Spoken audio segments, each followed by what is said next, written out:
fantastic. This is GT racing right now. He's got traction, he's going around the outside of both of them! Maloney! Oh, he's taken Anderson!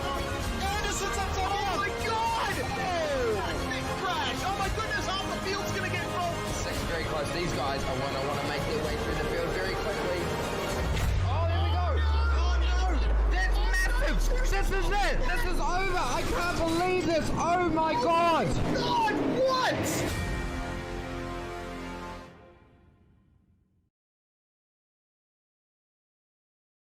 Welcome all to SimSpeed TV. We do apologise for the late start. Unfortunately, we've had a couple of technical issues getting ready for round 2 of the international region of the major series, the Daytona 500. We are currently 26, coming up to 27 laps in to this 200-lap race around Daytona International Speedway. Your current leader is Matt Danson. He's followed by Max Riley and Blake Neck to complete the top 3. A great vault up through the field so far for those guys. My name's Reese Gardner. It's Brad Wingard alongside me in the commentary box. And Brad, we've been watching the race as we've been trying our best to get this stream going, and it's been pretty calm so far. Our pole sitter Robert Northway has fallen back outside the top 10, but they're keeping it nice and clean so far. Yeah, hello Reese. They definitely are. We do unfortunately have a smaller field today, which I think is aiding that. And you mentioned Robert Northway put in the broadcast chat just before the race. This is his 20th Daytona 500 start, so that's a lot of laps around here. Of course, these are the next gen cars, the Generation 7 cars, so they're very different to the Gen 6 cars, and it's putting on a, like you said, a very quiet show so far, but this race doesn't really start to pop off until we hit, last lot of pit stops or even lap 195. So still got a long way to go, but like you said, clean race so far.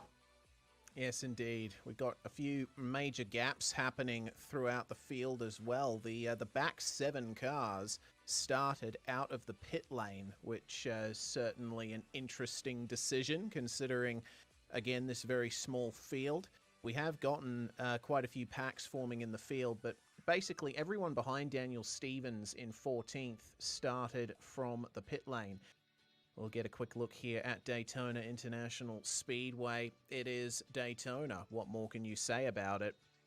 Big tri-oval, 2.5 miles in length and flat out the whole way round. And it's been doing this since 1959, grew out of the old Daytona Beach road races that actually used a section of Daytona Beach as their home straight. Of course, this purpose-built facility coming into the existence in the latter half of the 1950s, and it has been entertaining fans ever since, not just with the Daytona 500, but also the Daytona 24-hour, which happened just a week or so ago. So, this high-banked circuit is already proving to be a challenge for the drivers in terms of navigating the draft. And there's a lot of racing left to go here, with 172 laps remaining in the race. Max Riley has moved to the lead, and has been a bit of a problem for Matt Danson. It seems he's fallen back into 6th place, just behind championship leader, joint leader, Sam Harper, who leads with Blake Neck. Yeah, I think that's a very tactical decision by Matt Danson, of course. Very well versed in ovals, going road to pro last year for the iRacing NASCAR Coca-Cola series. And the lead around here is great on lap 200, but if you're leading, 199 laps of those, your fuel doesn't go as far as everyone else. So Danson's been leading for about 27 or so laps, 26 laps up until this point. So he's got about 10 laps left of fuel. We get about 38 laps to a tank as the lead car. So now's probably too late, to be honest, to jump back in and try and save some fuel. But this is one of the rare things about the Daytona 500 especially, is you have to work as a team, like the entire field, to make sure everyone can get into that position at the end. The last 10 laps or so, and it really starts to pop off. But for now, it's all about teamwork and trying to stretch the tank as far as you can and stay in that run and be in contention on lap up.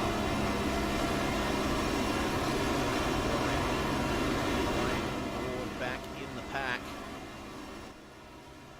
And just behind the Ford Fusion of, it seems, Shane Bowen. Indeed. We're right on board actually with, it seems, Matt Halleck, or Adam Halleck, sorry. He's got J.M. Thomas just up ahead of him here. J.M. Thomas, the reigning champion of the Sportsman division, managed to take it in the final round, racing the Indy cars at Twin Ring Motegi, and Thomas has done quite well so far here. Briefly led before the upper line of three cars steamrolled past them of Blake Neck, Max Riley and Matt Danson. But now they're all back in single file once again. And not much of a chance of moves being made so far. As you mentioned, Brad, lead car can make it 38, maybe 39 laps on a tank of fuel. And we're on lap 33, so we're going to have pit stops coming up very soon, and they're looking likely to be green flag ones. Yeah, we had a feeling that would happen in the pre-race show with, you know, a smaller grid, so less chance of accident, especially when a third of the grid starts from pit lane. But it's going to be interesting to see if these guys try and talk, you know, to each other over the in-race comms that we have, just to be like, okay, guys, I'm going to be out of fuel on this lap. Let's all pit together. And then, okay, you're the leader now. We'll pit when you're out of fuel.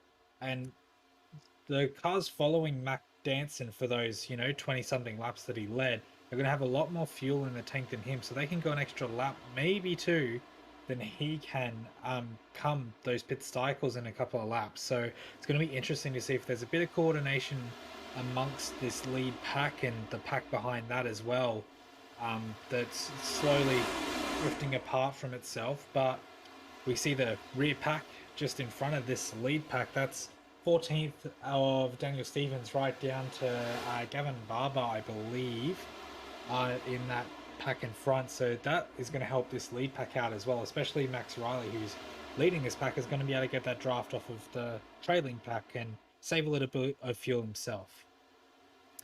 Yeah, maybe not a huge amount though. He has been in the draft for the most part of this race so far, but being in the lead, yeah, his fuel consumption will be going up quite substantially. So maybe he's saved enough already to go an extra lap, but we'll have to wait and see that draft when he eventually does pick it up. It works from about 2 seconds back, I'd say, in the oval sense, and yeah, you might just be getting little whispers of draft at this point, but probably not quite enough to start saving fuel again. We will have to wait and see. But these guys will be coming up to lap that backpack soon. And as we mentioned before, that backpack that you see on screen there, they started from the pits, and yeah, we're not quite sure why that decision was made. Perhaps they are banking on a caution or two in the later stages of the race to try and vault themselves back up. But if they get put a lap down under green flag conditions, then whatever plan they might have had has gone out the window. Yeah, and even if we do get a caution, if, you know, Max Riley comes in, as who's the lead car? Barber in that trailing, well, the last car, he gets the lucky dog if we go to caution. If Barn and Newton don't get past, then they're kind of royally screwed, and Barber gets a massive leap from a pretty average position. So the lucky dog will obviously be in effect in these sort of races, and that could work for some and flip, you know, other drivers on their head, which is going to be very interesting if that ever occurs. But so far, chances of cautions are extremely low for Daytona. Yeah, it's a far cry from what we saw last year in the classic Daytona 500 running the 1987 cars. That had plenty of cautions, especially in the final half of the race. Drivers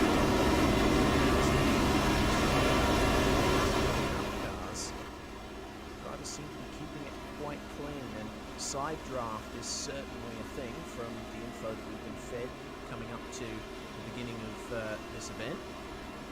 So if anyone decides to make a run for the lead on the high line, they will undoubtedly have a chance catching all that draft off the cars on the low line. But having said that, the top line is only going to come into its own if it gets enough running on it, and drivers have been largely sticking to the bottom here so far over the course of this race.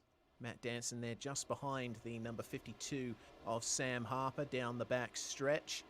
Daytona getting another update from iRacing, removing that sausage curb at the bus stop chicane that caused drivers no shortage of grief at the Daytona 24-hour. It was actually quite funny, the fact that, you know, they rescanned the track, added in that sausage curb as it was added in real life, and then for the real life race the sausage curb was taken off just days before.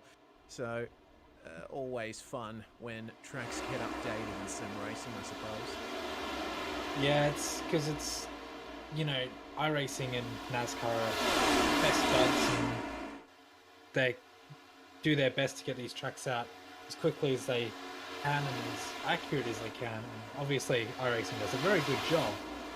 But yeah, that's the problem, is that it's not that easy to remove something once you've spent a bit of time modeling it and putting it in the sim. So it will be interesting to see if when like NIS starts in, I think that's next week when we do the official iRacing Daytona 500, or the week after.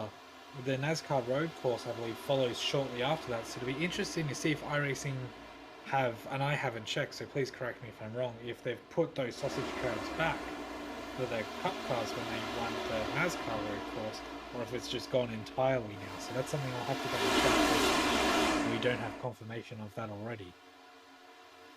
Yes, something we're going to have to take a look at in future. We've gotten our first two pitters, Michael Berta and Peter Jones, both visiting pit lane, and they were trailing off the back of this front pack, drafting on their own, so they had burned through their fuel quite a bit. No one in this lead pack going for the pits just yet. It looks like everyone has saved fuel to the point where they can make it beyond 40 laps on a tank. And fuel is really the main issue here at Daytona. The tyres don't factor into the strategy at all. Yeah, you are cornering at very high speeds, but because of that massive amount of banking that we see, it doesn't really have much of an effect. Whereas some other like fast super speedways, or even 1.5 mile tracks like Atlanta that we were at last night for Fixed Indy Australia, they have a lot of banking, but they also shred the tires because the radius is so small. So not really much of an issue here, especially. Matt Danson sends it into pit lane. Absolutely, he's going to take the lead coming into the pits and just slots in ahead there of Max Riley. Goodness me. That would have been interesting from Riley's perspective. An Altus Esports car suddenly showing up in front of you as you slow down for the lane. Oh, no. That's a shame there for Riley. Or was it Danson we were riding on board with? Danson, he overshot his pit box, unfortunately. That is going to cost him some valuable seconds. Max Riley already pulling out there. It actually looks like Blake Neck has gotten the best pit stop out of everyone there. Just executing that run perfectly, and will assume the effective race lead coming out of the pit lane. So your effective top four here will be Blake Neck, Adam Halleck, Matt Danson, and Max Riley, who exits just behind the Altus Esports machine. It looks like Danson might have just escaped without too much of a penalty, but coming out of the pits with green flag pit stops, you see what's happened here. Now they've come out just ahead of that backpack of cars. Meanwhile, everyone else in the lead pack has come into the pits.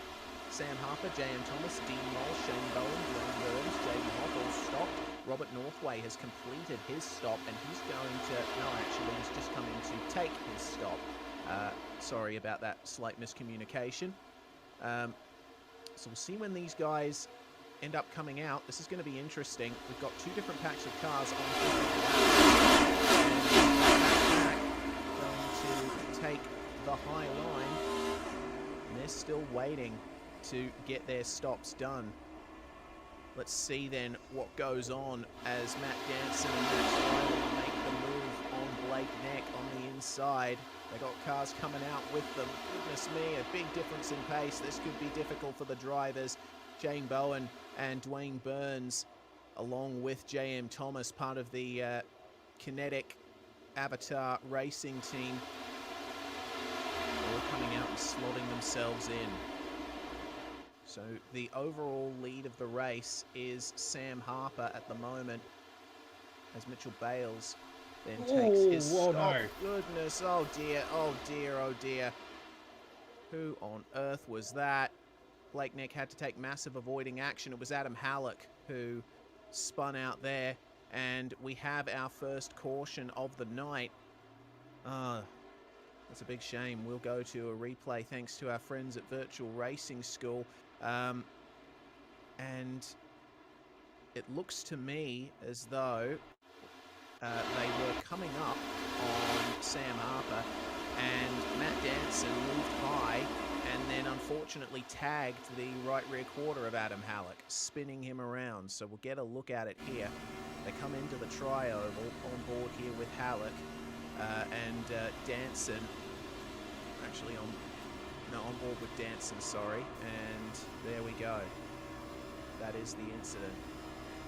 Yeah, it was a very unfortunate bit of contact, but bump drafting at these speeds is very dangerous, especially through that tri-oval, and Matt Danson is very experienced with this sort of thing, but it's very easy to have that sort of contact. It was not much, it just unsettled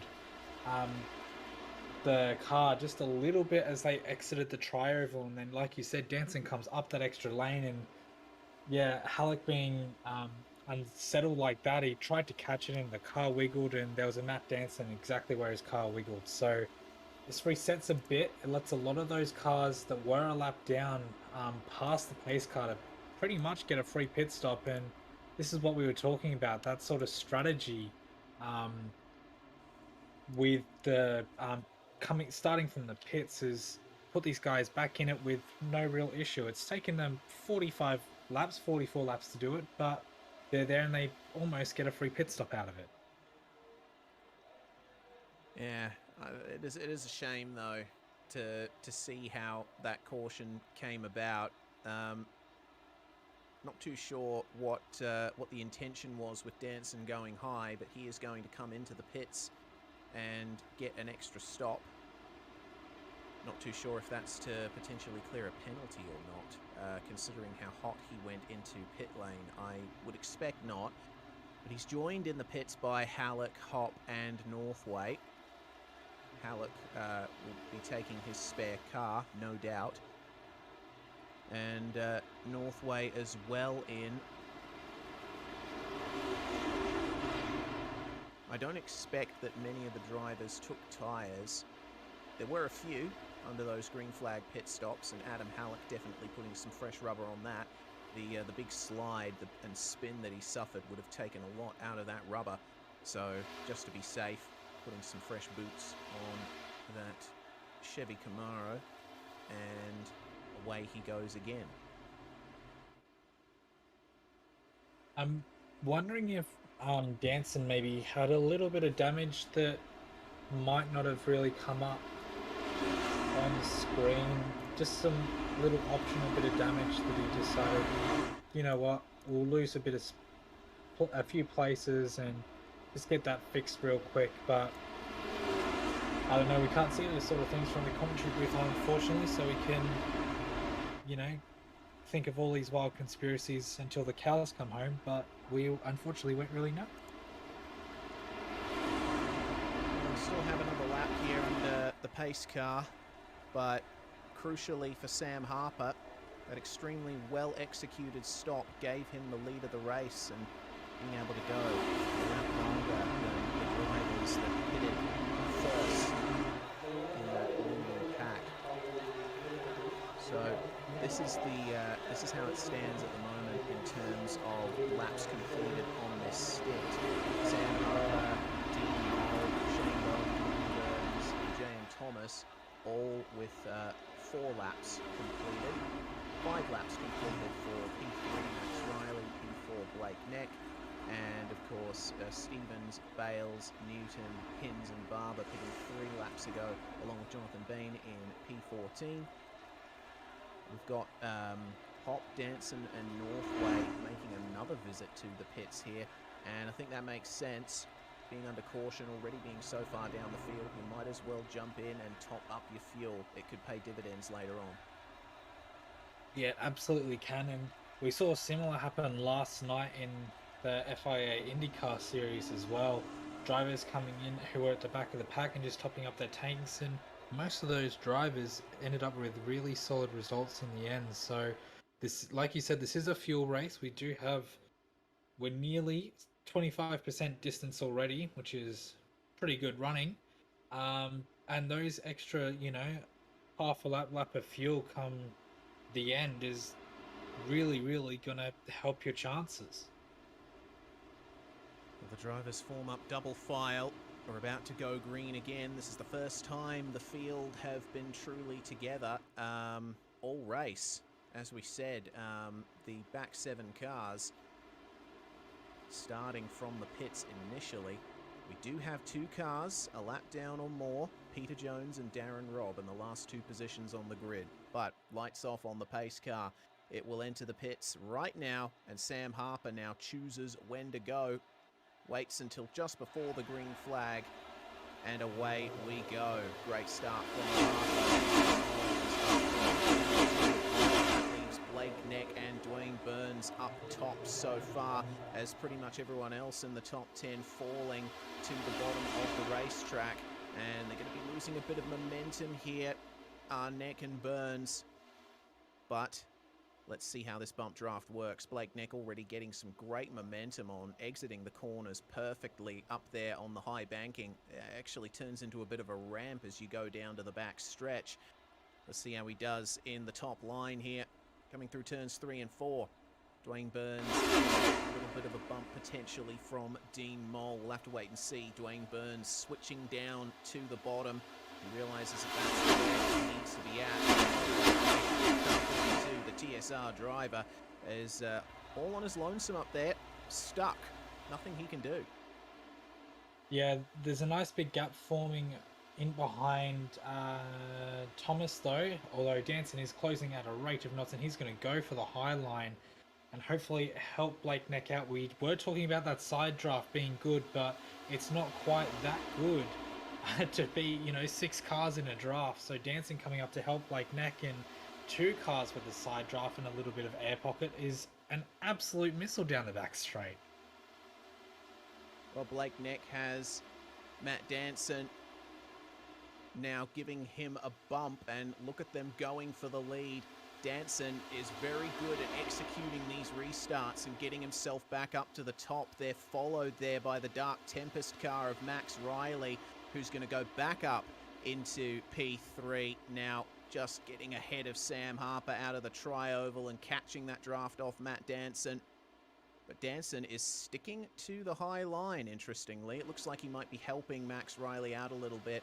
And of course, see how everyone draws up to the back of Blake Neck on the low line. It's very important to have a friend in oval racing, someone to work with, as look at that run they've got down the back stretch. Danson and Riley, magnificent stuff, but that advantage will be almost negated when they come to the turns. They've got a driver coming up on them on the top line of Adam Halleck, who, remember, came together with Matt Danson to bring out that first caution, but he's managed to keep himself in a great position, has Adam, taking his fast repair, and now he's going to go for P3 and potentially even second if he keeps this run up. Yeah, that was a very good run from him. Very subtle draft off of those lead 2 cars of Danson and Riley, but it was enough to pull Halleck all the way up through the field, and this is why people like these super speedways. A lot of people complain about pack racing, but you get these sort of runs, it's like, where the hell did this person come from? Now Neck giving Halleck a boost as well, so they can maybe get the run through turn 3 and 4 onto the tri-oval, but they might also just sit pretty. I was also going to say that I'm wondering if Danson was trying to rubber out that outside lane. That's why he stayed up for a little bit longer than we thought he might. just because later in that race, you're going to need that rubber on the outside to make that line work. So taking a little bit of extra time to get a little bit of rubber up there now is going to help later in the race if he needs to attack or defend that part of the line. It's all a head game, is oval racing. And now the mind games truly begin as this pack breaks away from the rest of the field. Good point from Howler Racing in the YouTube chat, once again bringing up the side draft that we briefly touched on earlier. That's part of what has helped those drivers on the high line. This battle here for 10th, 11th and 12th, it's a Dark Tempest trio here. Peter Jones, Darren Robb and Michael Berta. All down here in, actually looks like the battle for 19th that we check out here. And they've got the pack for 13, P13 to P18 coming up on them. It is an absolute ocean of middle finger racing cars with Sim Racing Channel / HJR's Thomas Hinz right in the midst of it. Second last car in this pack. See him there just ahead of Jonathan Bain. All of these guys working together in their own race to try and get the best result. Yeah, it's insane the overspeed that you carry in a group like this. The last lap for Dan Stevens at the front was a 49.2. 48.9, sorry, my brain no worky today apparently. But the trio in front of them, 48.5 last lap. So speed difference is there, but it's not quite significant enough to get in that draft. It's close, and Stevens is within that 2-second window, but still going to be a couple of laps maybe if they all stay line astern until they're really, really catching these guys, and then they can work together to catch that lead pack as well. This draft from the Dark Tempest trio will certainly help them out there. But those three are a long way away from their teammate Max Riley, who's continuing to fight for the lead with Matt Danson. It's not so much a fight, it's more of a lull at the moment. But the top four breaking away ever so slightly. Sam Harper giving himself a good gap to Blake Neck in P5.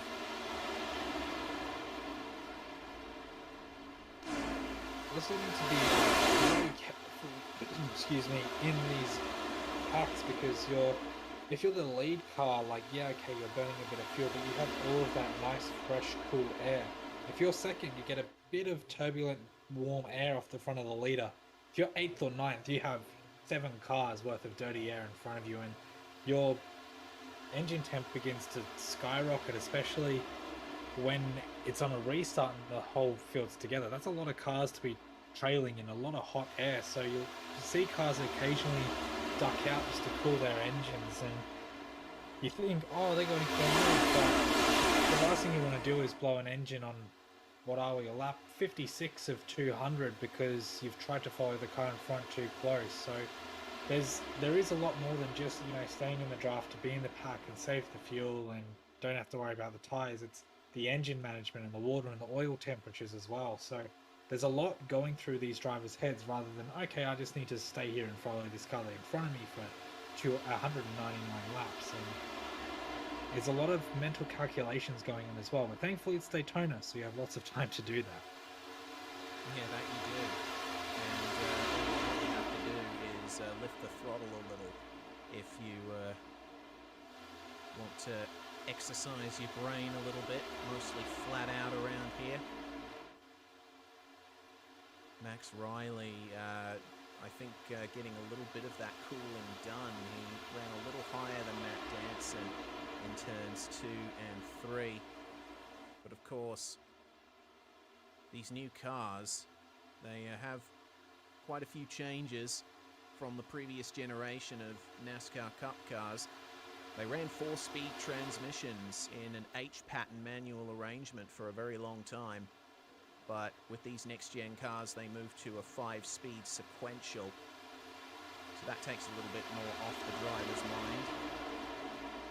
I think it's a 6-speed sequential, is it not?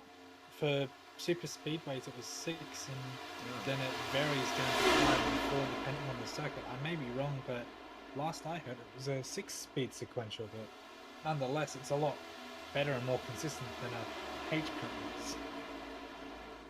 Yeah, exactly right. Well, looking at the cockpit here, just double checking.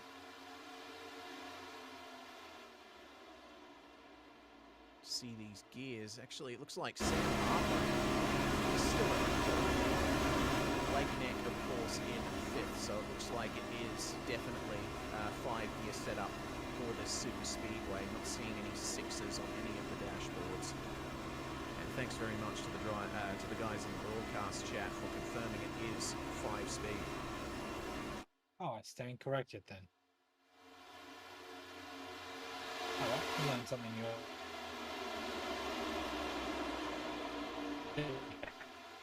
Fonty, our director, backing me up as well, so I'm not alone. That makes me feel a little bit better. You can't flat shift those 5-speed sequentials. You still have to lift off the throttle in order to complete a shift. So that definitely brings an extra sense of difficulty to restarts. You've got to try and minimize the amount of time that you're off throttle, otherwise you lose a ton of momentum. Looks like the top 4 have started to break away in their own pack here. Sam Harper and Dean Moll losing a bit of ground. Getting back. They come into turns 3 and 4. It's all a waiting game here until the next pit stop. Unless someone decides that they want to have a run at the lead. Again, it is still so early in the race that we wouldn't be expecting any drivers to really do that. It looks like that pack for 12th on back, the MFR cars and Thomas Hims have now cleared Michael Berta, Peter Jones, all running in a line behind each other. Of course, Jones, Rob, and Berta a lap down on these guys.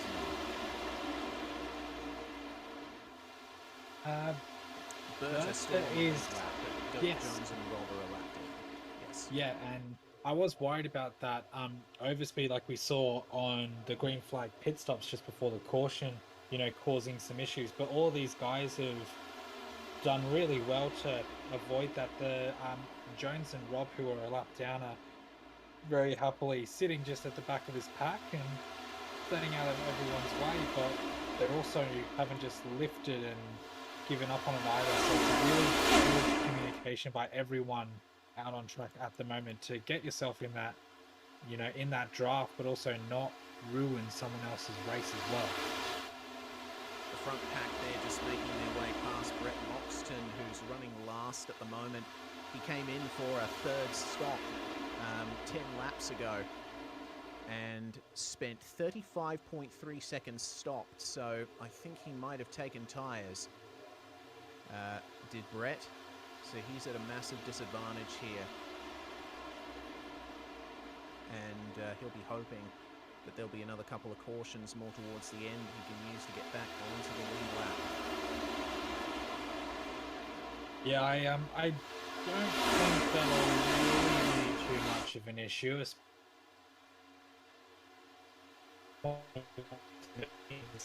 because people will start making moves and start being a bit more aggressive. So I don't think that one caution is the only one that we'll have. If it is, that is surely a new record on iRacing for the least cautions at a Daytona 500. But yeah, I think there's still plenty of opportunity, and all it takes is for someone to mess up their pit stop and then be in the middle of nowhere with no draft to be able to gain a position back. It's a long effort, it's an uphill battle, but it can happen. And I think Darren Robb might have some damage, or he's playing it super cautious because he's starting to drop off the back of that second group that we saw forming just before, but I think it's more caution than anything else, just sitting off the pack rather than being right in it.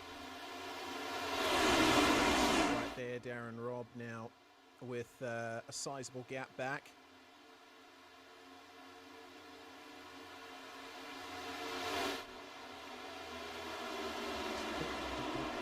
Position.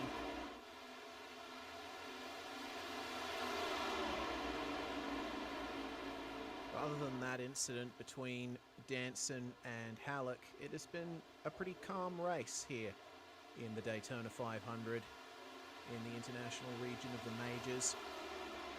Of course, Americas and Euro, which you'll be able to catch on our friends at Global Sim Racing Channel, LSR TV, and Radion TV. There's plenty of those races, so we might see a little bit more chaos in those regions, but International has kept it nice and clean for the time being. Coming now on to lap 66 of 200 up at the front.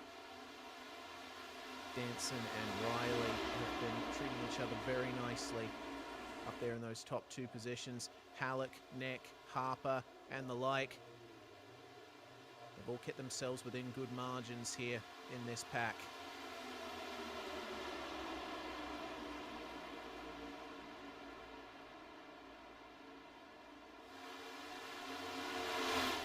I have noticed update on Darren Robb. He was going quite slowly, so I'm not sure what's happened. He's dropped 2.5 seconds in a lap. That's the speed difference between a draft and no draft.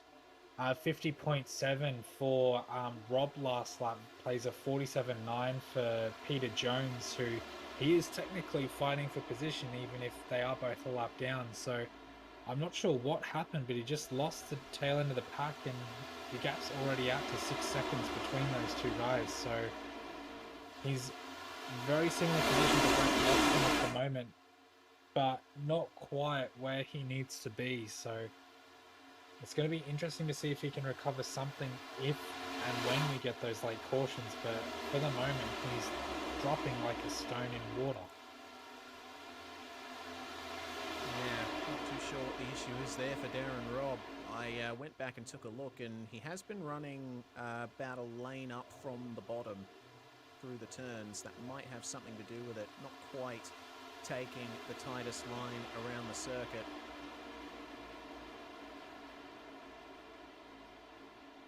These guys are now pretty much halfway through their current stint.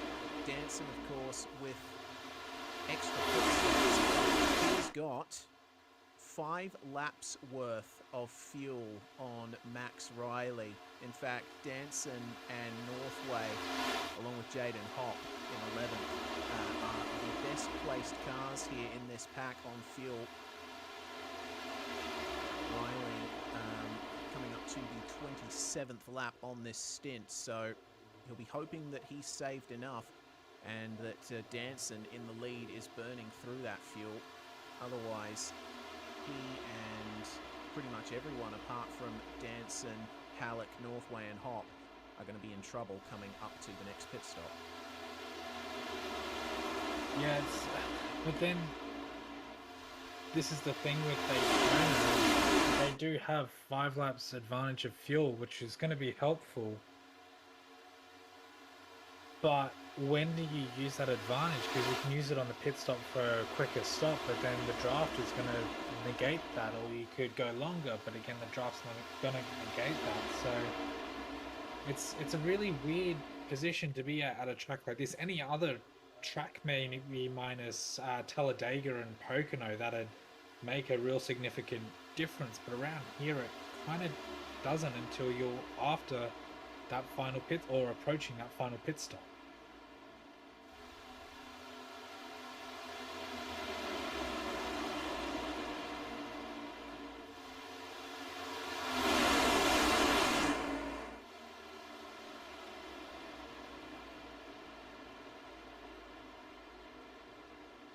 Looks like Darren Robb has dropped ever further behind everyone else. He's now 14 seconds behind Brett Loxton, who has been passed by this second pack, and here we go. Interesting to see from the Dark Tempest cars, Michael Berta going to the high line and dragging Peter Jones along with him. Looks to me like Jonathan Bean and Mark Newton are on the same lap as these guys, so this might be a gain for position. Yeah, Michael Berta now up into 13th and going to the front of this pack. That high line does seem to be working quite well along with that massive side draft. Yeah, it definitely does. And we only seen when potentially 3 wide trying to get those positions in those dying laps.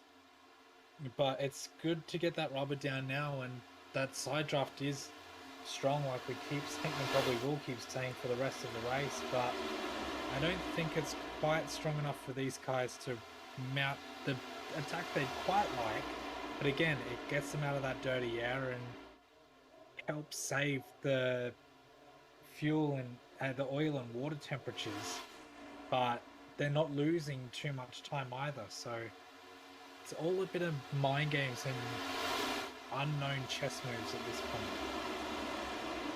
Well, it looks like that chess move hasn't quite worked out for the Dark Tempest cars. They've fallen back to the rear of that pack, but we focus now on the leaders. And again, the top 4 keeping themselves nicely bunched up. And that seems to be the way you want to go in this race. There's too much of a gap between yourself and the car in front. You're not going to be able to get the pace you need.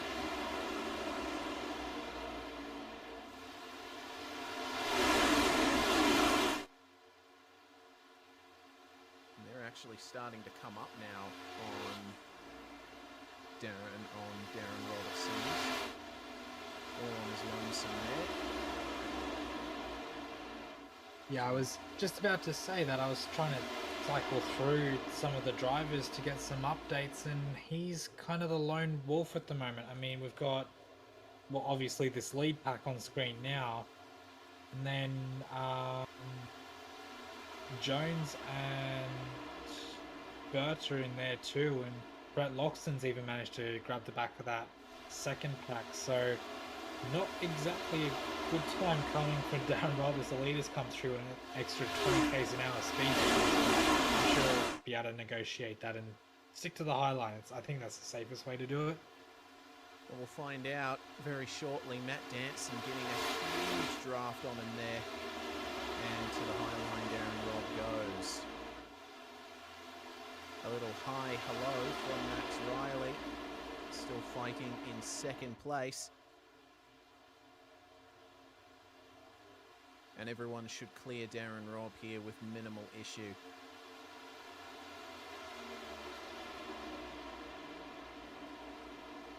I've just had some information come through from a Mr. Cameron Dance, who is no stranger to the major series. Excuse me. Apparently they were going to run a 6-speed, but early testing decided that that was an awful idea, so they went 5. And the next gen cars don't have adjustable tape like all the old cars did, because it's kind of in the rear, and it's always better to leave it open apparently. So apparently NASCAR and the rules say this is the track we're running, this is the tape that we'll be running at said track. If you don't like it, then don't race. So tape is no longer something that can be changed in this race, in this series, which is... Yeah, we had a few people to us earlier. No grill tape on these things, so overheating is not as much of an issue as it was in the old cars. You only really get overheating issues if you're right up on someone's bumper, and considering the gaps between these cars now, it doesn't look like that's going to be much of an issue for many of our drivers here. Also seeing a few comments in the broadcast chat praising the Forge car that Adam Halleck is driving. And I'd certainly agree with that assessment. It is a nice clean livery, and red, black and white always looks good on a race car, doesn't it? It definitely does, and I'm not going to say that because I played for a sports team that was red, white, and black, or the fact that my iRacing team is red, white, and black, but it is definitely a great combination. So I don't think there's many better ones out there, but I think anything with black always look good, whether it's orange or yellow, purple and black looks good, except white and black on its own, not so much, but any other combination of black and something is always a good combination, and it's a very, very nice clean livery. Sam Harper here is starting to lose ground to the top four. Meanwhile, they are well in their pack, and they're playing the game absolutely perfectly here. Harper having to wait for those long straight line sections to try and gain some time back, and not quite holding a consistent line through the tri-oval either, which has been a little bit of a disadvantage to the championship leader and the Kinetic Avatar quartet behind, but caught back up once again on the back stretch. Yeah, it really doesn't take much to catch some time up around here. It is very easy to lose time though. If you drop outside of that 0.8 of a second window, you can be in a bit of trouble, but none of these guys are really in that position at the moment. Top 11 separated by 1.5 seconds, or just under 1.5 seconds. So even if all those cars disappeared between Matt Danson and Jaden Hobb, it'd still probably be able to manage a bit of a draft and to catch up. But yeah, it's not too much to be lost by pulling out just a little bit and getting 2 or 3 tenths in a pack like this, because he'll get the bump from behind if he's too slow, as well as that draft from the front as well.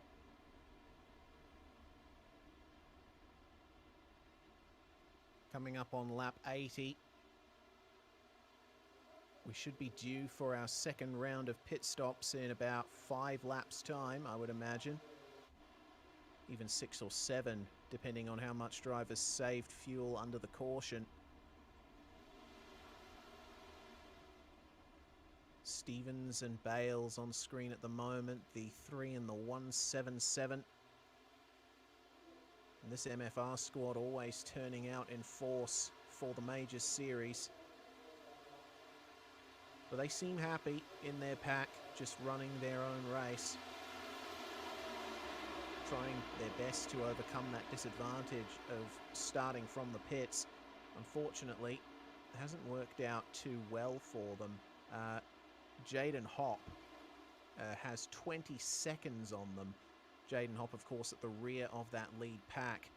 And it seems that that gap's going to stay the same. Obviously, there being more cars in that lead pack, there's a bit of extra draft assistance, I believe, from the cars in front if you're running towards the rear of said pack.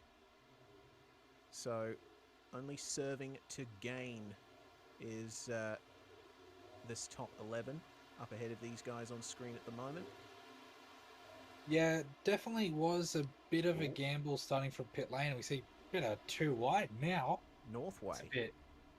Oh, all of that experience at Daytona, so now's the time to pull out and put some rubber on the high line. But well, I've only just noticed his beautiful silver fern on the side of his car, and that looks amazing. Does indeed. Oh dear, we've got 3 cars up on the high line. Matt Danson blocking the run from Adam Halleck on the high line, hoping to get a bit of bump draft and put more space between himself and Max Riley, I would believe.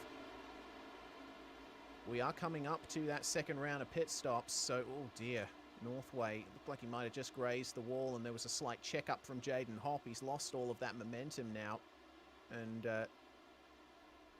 unfortunately still stuck on the high line. He'll have to try and get that draft back.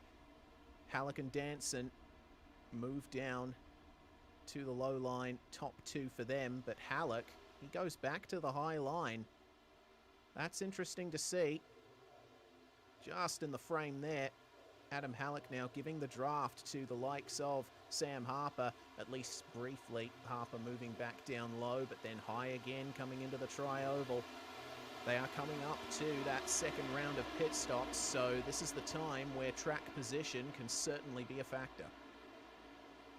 Yeah, definitely can. The last lap of the caution was lap 48. We went green, so we've done 35 laps of green flag running at the moment. So even if you have been in the lead of this pack, which is Matt Danson's been in the lead for the fair majority of it, he does have that 5 lap fuel advantage. So I think still only 5 laps until we get to those stops as we go to a replay. Not a replay. I think we've lost the broadcast feed. It seems so. We do apologise for this.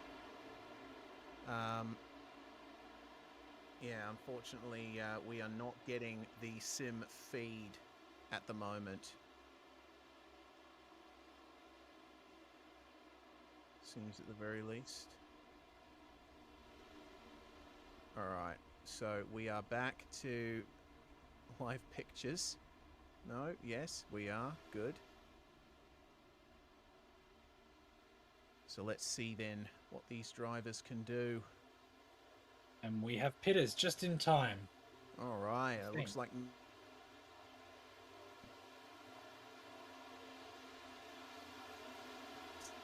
he was the worst on fuel in the top pack.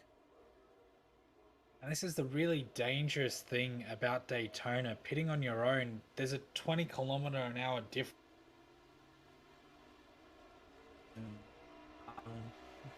Darren Robb, who was running on his own in fresh air, so that's a huge difference in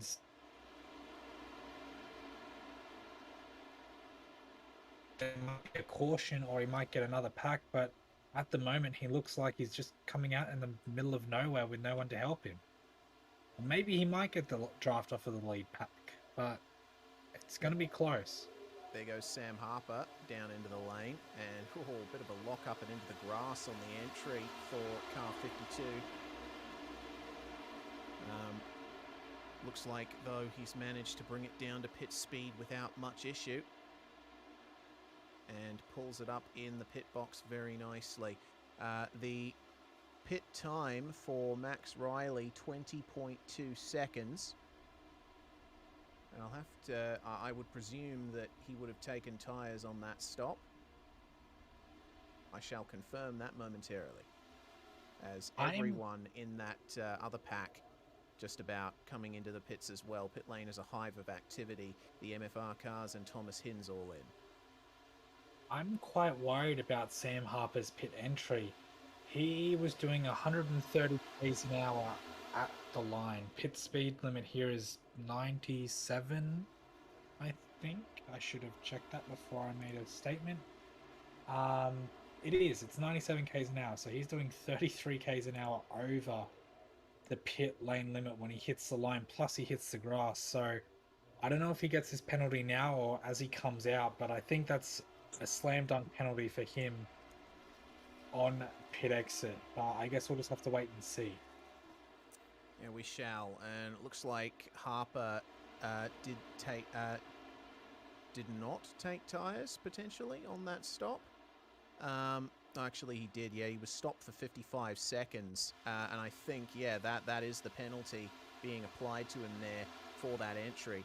Meanwhile, Blake Neck and Matt Danson coming in from the lead of the lead pack.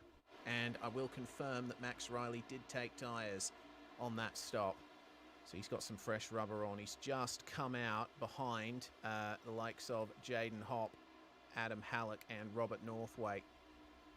The battle between Danson and Neck in the pits. 15.3 seconds stop for Danson, 16.1 for Neck.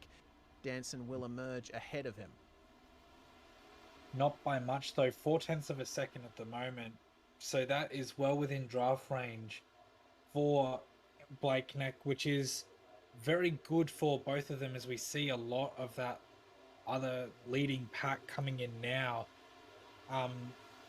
Interestingly though, Robert Northway and Jaden Hopper still running, and they were running the high line before. They are quite good on fuel, as you were saying earlier, so they're really maximizing their stop, but I think this might be their last lap for the two of them.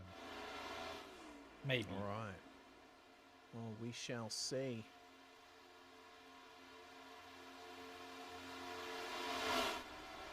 Northway and Hop, of course, coming in for stops under the last caution.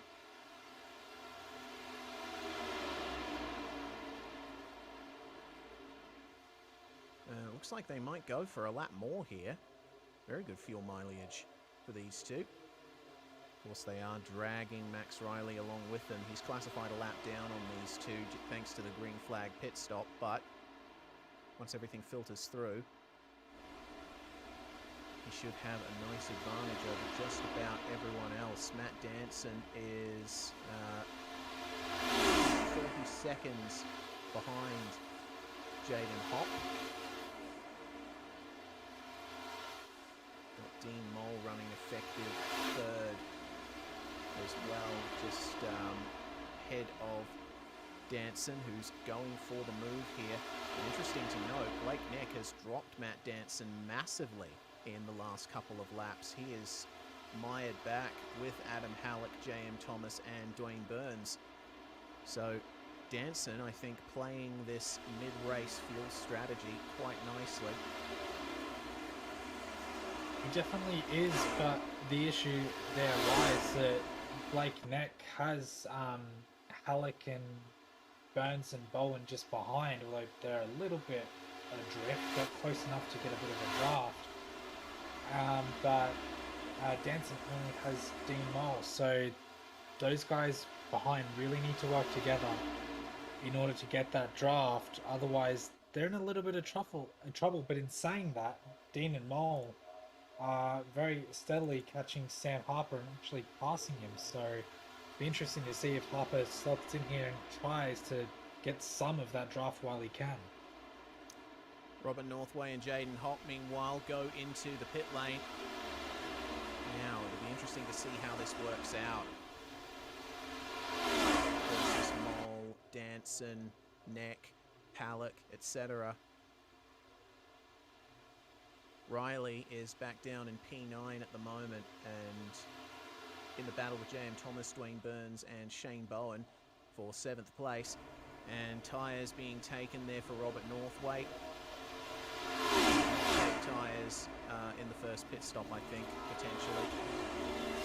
So this is right on point for him. 16.4 stop for Jaden Hop. Robert Northway 16.4 as well. And they will exit the pits at quite a delayed rate of pace because Dean Mole and Matt Danson on the racetrack at the moment going past them. Yeah, Robert Northway comes straight up onto the racing line in front of Neck and Halleck as well, so they're going to have to go the long way around him. That works for Northway because he's got a decent bit of speed behind him, which will hopefully mean he won't drop too much of that draft. If he does, he's in a lot of trouble. But Neck and Halleck also having to go the long way around Hop as well, so that might help Northway's cause just a little bit to slow the two of them down, but doesn't look like it's going to be big enough. So it is Dean Mole who leads the way across the line of the International Daytona 500. Matt Danson second, and Blake Neck in third. Neck with the position gained in the field at 17. He's been doing quite well, hasn't he? Blake Neck, of course, winning the prototype class at the Watkins Glen 2-hour to open the season. Put on a fantastic drive, and fuel was a big part of that for him. Don't know if he's thinking about the same thing here. He is in a 2-car pack with Adam Halleck right behind him, but not getting much of a draft from drivers up ahead. Sam Harper is at least 3 seconds ahead of Blake Neck at the moment, so we'll have to wait and see what Neck does when the next round of pit stops come around. And for Matt Danson here, he's in a position to fuel save, but they have to be careful of Sam Harper coming up on them here. Harper down in 18th position, and of course recovering from that speeding in pit lane penalty with a bit too hot of an entry, it seems. Yeah, big time loss for Sam Harper, which we see has cost him a lap when he was running really well before that. But the solace that I'm so sure he's clutching onto right now is the fact that he's the car that will get a lucky dog when a caution comes out later in the race. And I think it's a fair assumption to say that it will, but that's a lot to bank on in what's otherwise been a clean 94 laps so far, or 93 and a half laps so far. So races like this do some.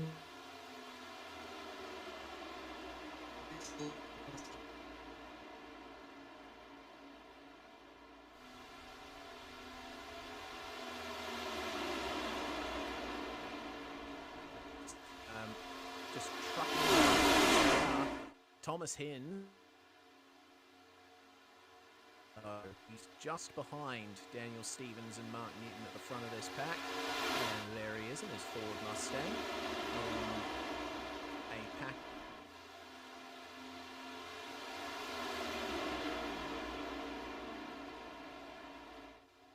Steadily picking off car by car.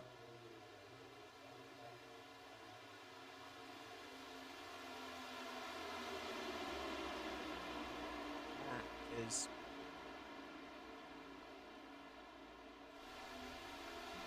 at the front of the pack like this. Daniel Stevens with the biggest disadvantage here, but for the time being, it doesn't seem to have hurt him too much. This pack of cars have all been pitting at the same time. Yeah, I think there's been a bit of team communication between them, and I don't know if Hinsley's been made aware of that or if he's just following them round until, you know, those critical laps at the end. But they're not losing too much time. They were about 28 seconds behind the lead pack when that first caution came out. They're about 20 seconds behind Robert Northway and Max Riley now. So that pack's a little bit off D-Mole and Matt Danson at the front, but they're not as far off of the next pack of cars as they were just before the caution. So it's not working for them, but it's not disadvantageous to them either. Yeah, some might say they're stuck between a rock and a hard place in terms of gaining positions since we've gone green for the majority of our running so far. But we'll be coming up very shortly to half race distance, and it's been a very quick Daytona 500 so far. Judging by the pace that the drivers have been showing, we should get this race done in under 3 hours, which is quite the achievement for a Daytona 500, really. Yeah, I usually bank on about 3 hours for a race like this. That leaves about 25, 40 minutes of cautions. 25, 30 minutes of cautions even. But I think my first 500 took 3 hours and 27 minutes, so it can swing depending on how many cautions there are. But of course, the official race doesn't have the fast repair, so if you crash, then you're pretty much out of the race. This one does have fast repairs, and I know a couple of guys have used one so far, which, that was someone right up in the wall. I didn't quite see who that was. I think that was Mark Newton. Oh, it was. Potentially, yeah. He did graze the wall coming on to the start-finish stretch. It doesn't seem to have damaged him too much, but he has lost a bit of momentum, and you did see that he fell to the back of the pack. That promotes Thomas Hins then up into P12 and challenging Daniel Stevens. And Mark Newton right at the back of this pack now. Not too sure why he decided to go to the back of the pack. It's a really weird position to be in. It's nice and comfortable in the back because you can sit that, 4/10 off the pack in front and like 80% throttle and still be there, but not, crammed in between other cars. But it's very easy to lose that draft and become a sitting duck. Or if he's just kind of getting the monotone nature that is a Daytona 500 at this stage of the race. And he's just made a little mistake that's cost him a little bit of time, but not a great deal. But it's starting to become a great deal very quickly.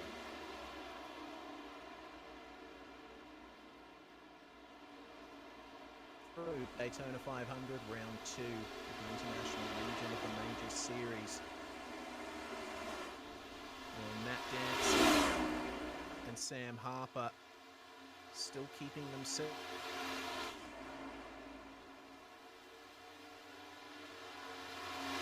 They're not racing for position.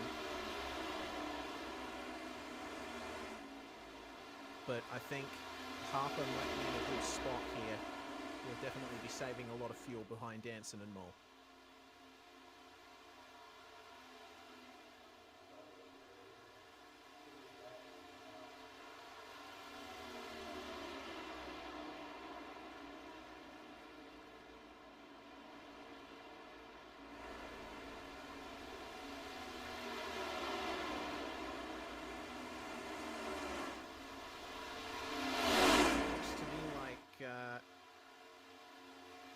Something happened to Daniel Stevens. Yeah, he's fallen towards the rear of that mid-pack as well. Thomas Hinz has been promoted to position 11. It seems that Daniel Stevens has decided to lift off and get some fuel saving done himself. He's now down to 14th. Yeah, it's a good time to do it. They're about halfway through this stint of fuel, so a good period of time to start a bit of a save without burning too much time. But it's, I don't know, it's really hard to see what's going through these guys' minds and why they do it when they do that. Up the front of the field, like right near the front, halfway through stint is a pretty good time to get some fuel saving in it. It balances out well, more than anything.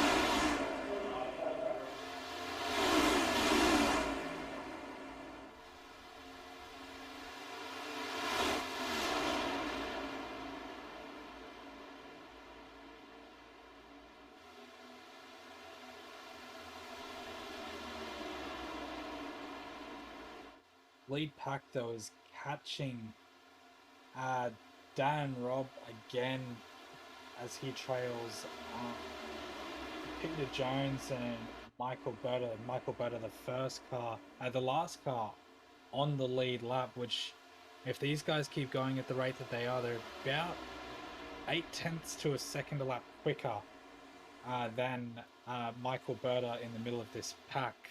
So it's not going to be long until he goes a lap down as well, and then Mark Newton is the next car on the lead lap, but he himself is 10 seconds off the road. So it's a bit of work to do if Dean Moll and Matt Danson want to put more cars a lap down, because Mark Newton's on the back of that middle pack. So it's still a bit of an effort to get there, but this first half of the track is where everyone is, but unfortunately, they're a bit more spread out than we would expect at this point in the race.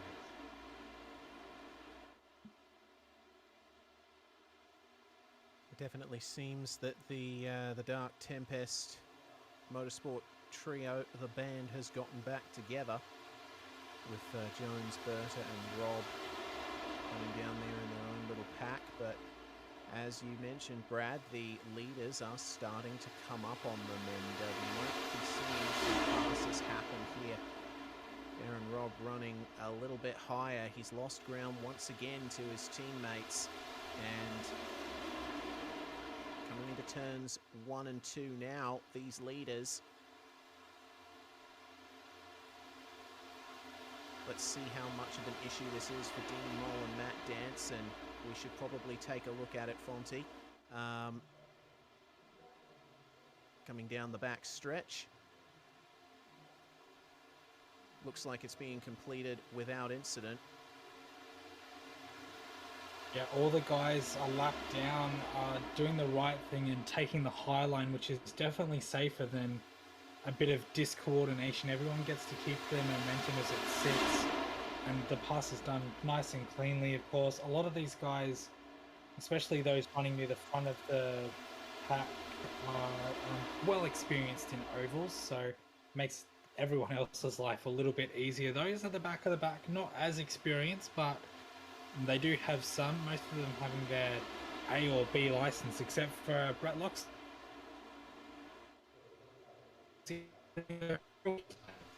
Yeah, he's rookie 2.5, which is the starting safety rating and license level when you first join iRacing. So that tells you something about how many official oval races Brett Loxton has run. But either way,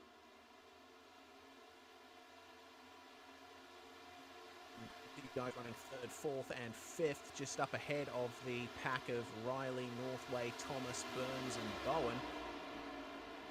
These three doing all right at the moment. They could afford to tighten themselves up just a little bit and gain even more of an advantage.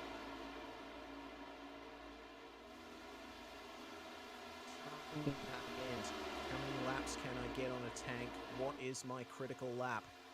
The caution has not messed with fuel numbers very much because everyone had already completed their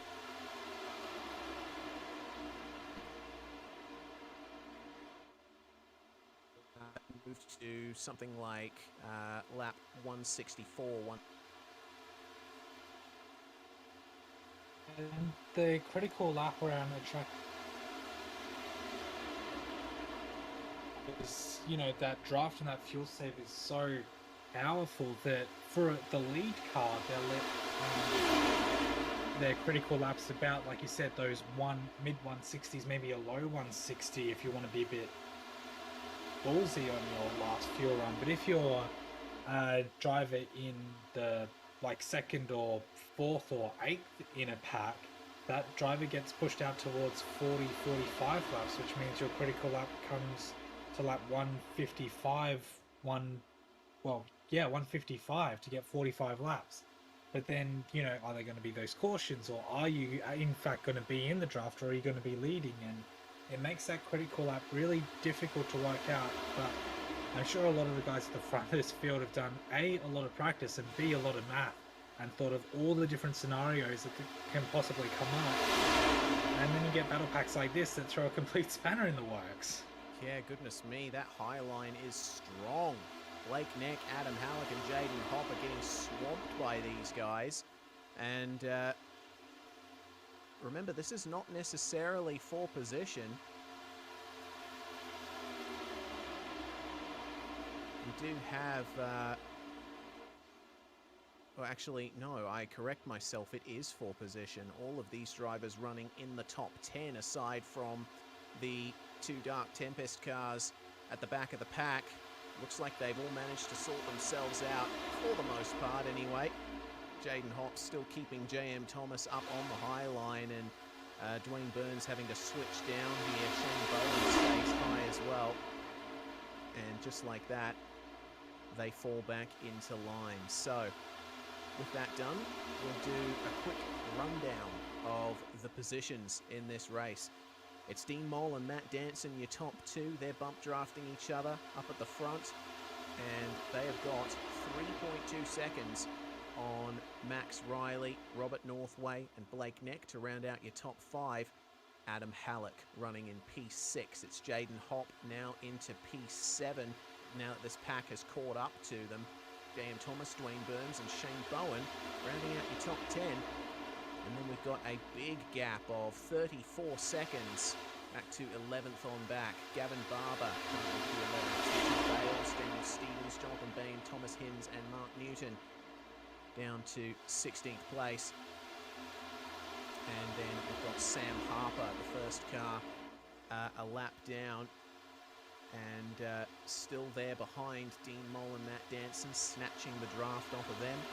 Michael Berta, Peter Jones, Brett Loxton, and Darren Robb round out your 21-car field. And this, some interesting racing here. A change for 9th. Shane Bowen getting Dwayne Burns here. Coming off of turns 3 and 4. There's a big draft sensed by the Dark Tempest car of Michael Berta. He'll try and cool his car down a little bit, I would imagine. Just like that, no draft, just getting the gap back, and away he goes. Now this is sorry to cut in like that. Oh, It's really interesting. That gap to Danson was about 3.6 seconds, 3.4 seconds 2 laps ago. It's already down to 2.5 seconds. So this pack is coming at an absolute rate of knots. Danson, Mole, and Harper aren't exactly going slow either. Danson's topping out at 3:02 just before the line. Max Riley 3:05, so it's only 3 k's an hour difference. But when you're doing that for, you know, the length of this track, full 4 kilometers at 5 k's an hour difference, you're slowly but surely catching. And once you get within that 1.5 seconds with the pack that you're leading, you're gonna catch them within, you know, half a lap at most, because the speed difference is just insane.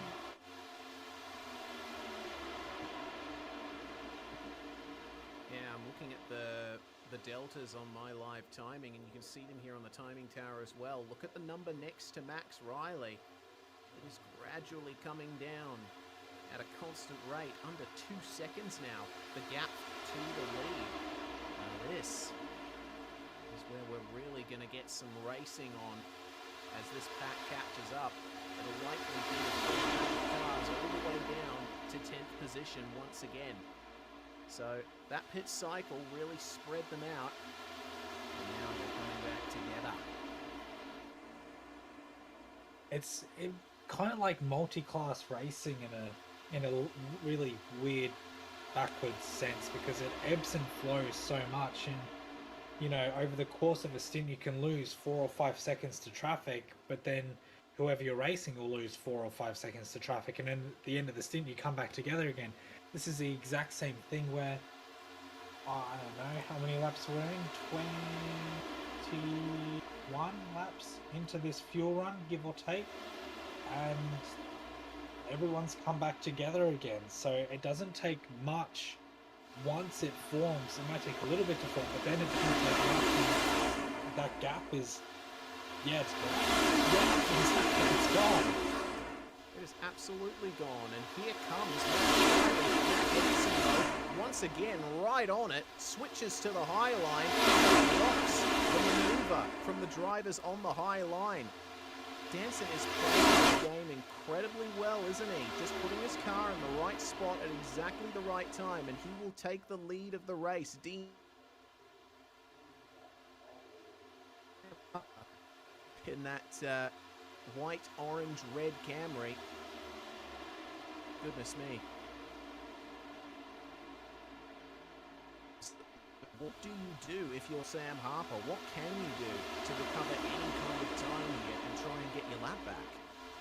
Well, he saved a lot behind Matt Danson and Dean Mole. So Matt Danson as well saving a bucket load of fuel, sitting in second place without loot.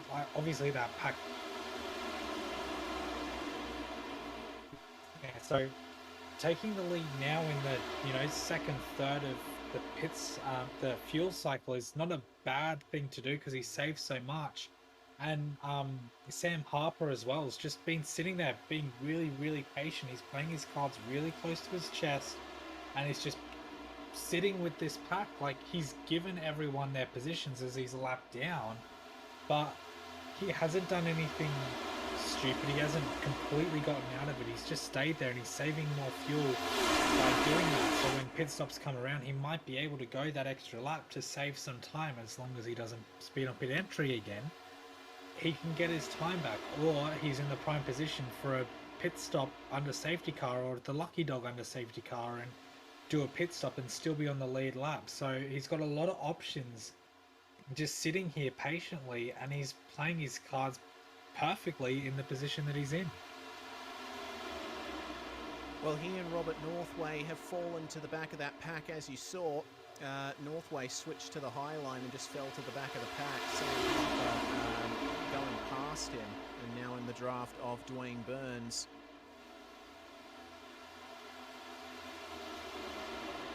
So they are now in proper fuel saving mode once again. But Matt Danson back into the lead. He's saved that fuel. He's kept it going. And I would hazard a guess, now that they're past the 30 lap mark on their stints, we'll be getting more pit stops very, very soon. And look, going into the pits, one of the Dark Tempest machines. That's going to be Michael Berta making his way in after completing 41 laps. Yes, I think that 40 lap mark, as long as you're in the draft, is a very good place to be. I think 45, since we saw last time, was because of the safety car. So I definitely blew those proportions out of the water. So you're getting about 2 to 3 laps of fuel just by sitting in the draft, which is an astronomical amount of fuel that you're saving. Matt Danson's going to have a fair majority of that come his pit stop. So I don't remember when Michael Berta last pitted. Lost that information now. Lap 78, I think. So these guys, as we see that lead come past him now as he exits the pit, probably have about 7 laps until they have to pit, I think. Seems like a pretty reasonable guess. And it looks to me like Darren Robb has fallen to the back of that lead pack. Of course, he's not racing them for position, but potentially falling back to the back of the line to try and help out Michael Berta as he gets up to speed and get his draft on. 80 laps to go now. It is Matt Danson, Max Riley and Blake Neck, your top 3. It seems that's been the story of the race, that top 3. These drivers all in contention for victory today. We've got a few Dark Tempest fans in the chat who'll certainly be giving Max Riley their support. Also got TSR in the chat as well, lending some support to Blake Neck. That's awesome to see. But they are up against one of the better oval racers in AusNZ in the form of Altus Esports, is Matt Danson. And he's been on a bit of a roll in the last 24 hours. He took victory. And we'll certainly be hoping to keep that victory streak going. So what can Max Riley and Blake Neck do here to pass Matt Danson? Nailing the last pit stop is definitely an option. However, Matt Danson, when it's come to negotiating his car, certainly showing that he's looking at the bigger picture in this race.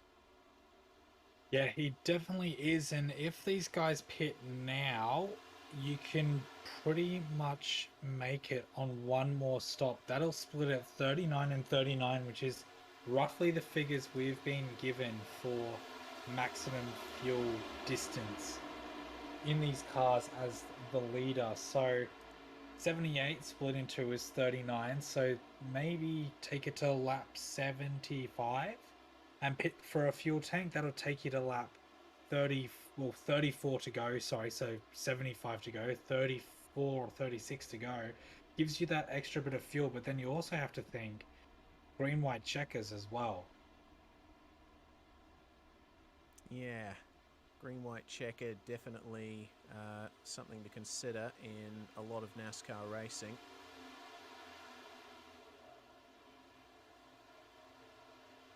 But of course that would be dependent on an extremely late race caution, which, considering how close these drivers are racing, if in the last 10 laps the race does go off like we're expecting it to, there could be every chance of a caution in the last couple of laps. Yeah, well, we saw how easy it was for Matt Danson and Adam Halleck to come together very early in this race, and when these guys are racing for the win, I think that's going to be even more, heightened chance of cautions, which we kind of expect towards the end of a race like this. It happens every year in whatever league or official race you run around here, but I don't know. I don't know if these are going to... I mean, they probably will just go for the win at whatever expense it is, but you also don't know if you can from 3rd to 17th in the space of 300 meters either. So depends on your aggression and your trust in the other drivers.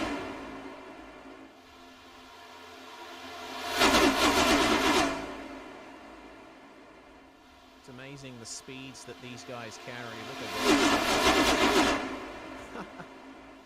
That is covered by 1.2 seconds. Amazing to see the speeds that these drivers carry. Of course, it's a lot less now than it was, say, 20.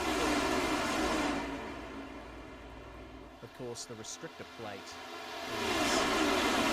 is super speedways like this, so you're not able to reach speeds of 340, 350 kilometers an hour like they were able to in the 1980s, but certainly back up and makes for this pack racing that we often see in super speedways. Sam Harper and Harper just pitting. He's on his outlap at the moment and still down in 17th place, but it looks like we've got our first lot of pitters. That pack from 11th on back have all come into the lane, and they will be joined very soon there by, it seems,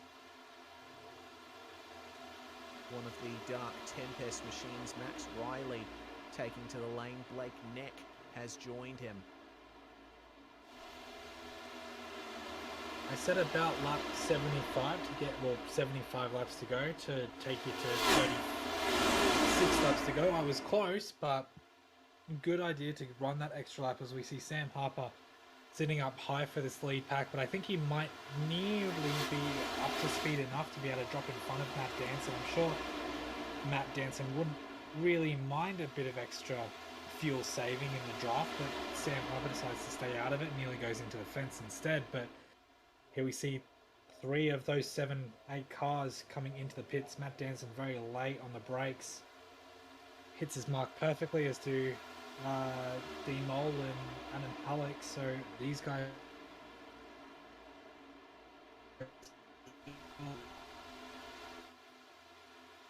Indeed. Dean Mole and Adam Halleck. It looked like everyone took tyres on that last pit stop, and it looks to me like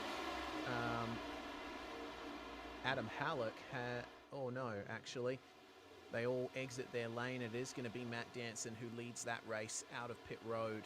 Dean Mole and Adam Halleck right behind him.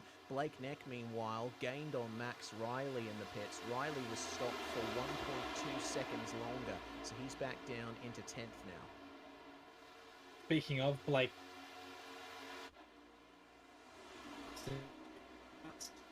Dean Mole and Adam Halleck, Matt Danson still 0.7 of a second up the road, but that's going to mean absolutely diddly squat in a second, because Loxton pulls out and Blake Neck follows, and Danson's still not up to race speed, so we'll get a bit of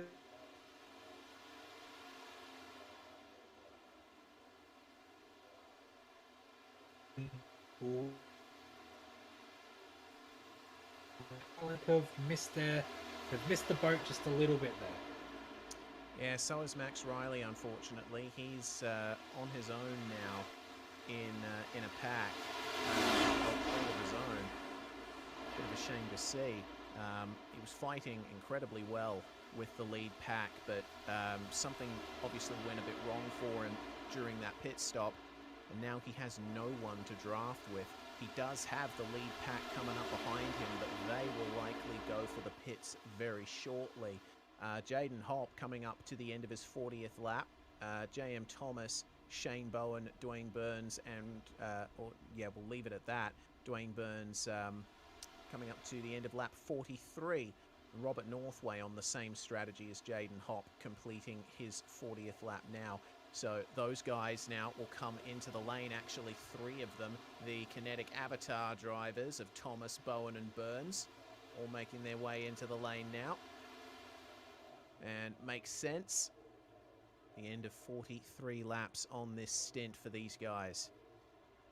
This has worked out like a bit of a saving grace for Max Riley here. He did lose a bit of time, but he has managed to latch onto the last 3 cars of that pack. He's pulling out for a move, but he's decided better off that. Try and use this draft, even if it is for half a lap, just to try and slingshot him around the rest of the lap. But as soon as these guys pull into the pits, if they do this lap, then he's going to lose all of that. But I'm pretty sure Sam Harper pitted a lap ago, so he's not going to be on his own for too long. But Northway and Hop stay out as well. So these guys are running a really, really good fuel strategy at the moment, Hop and Northway. So getting a big advantage on everyone else. Yeah, that will likely shorten their final stop by some margin. Could be contenders for victory here. Matt Danson and Blake Neck, though, bump drafting their way past JM. And we're seeing a bit of scattered running away from this 4-car train. Dean Moll, Adam Halleck, Shane Bowen, Dwayne Burns getting back up to speed.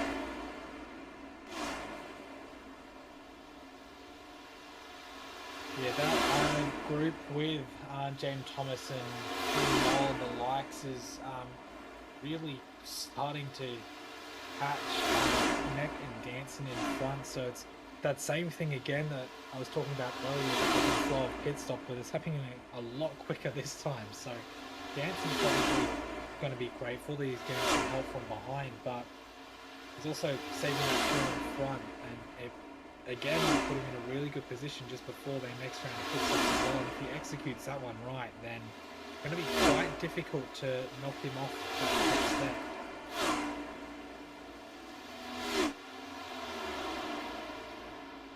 Oh, Northway going into the pits. Jaden Hopp does not follow him. Interesting to see there. Northway coming up to the end of his 43rd lap, but Jaden Hopp through turns 1 and 2, he's going to go a lap longer than Northway. That could potentially be big towards the end of the race. A little bit of extra saved fuel for the number 81. Northway's pit stop, though, seems to be going all right. And he is not taking tyres on this stop. It is just fuel for Robert Northway. And the tyres can last 2 full green flag stints, so makes sense that he's not going for it that time. Took tyres on the pit stop previous.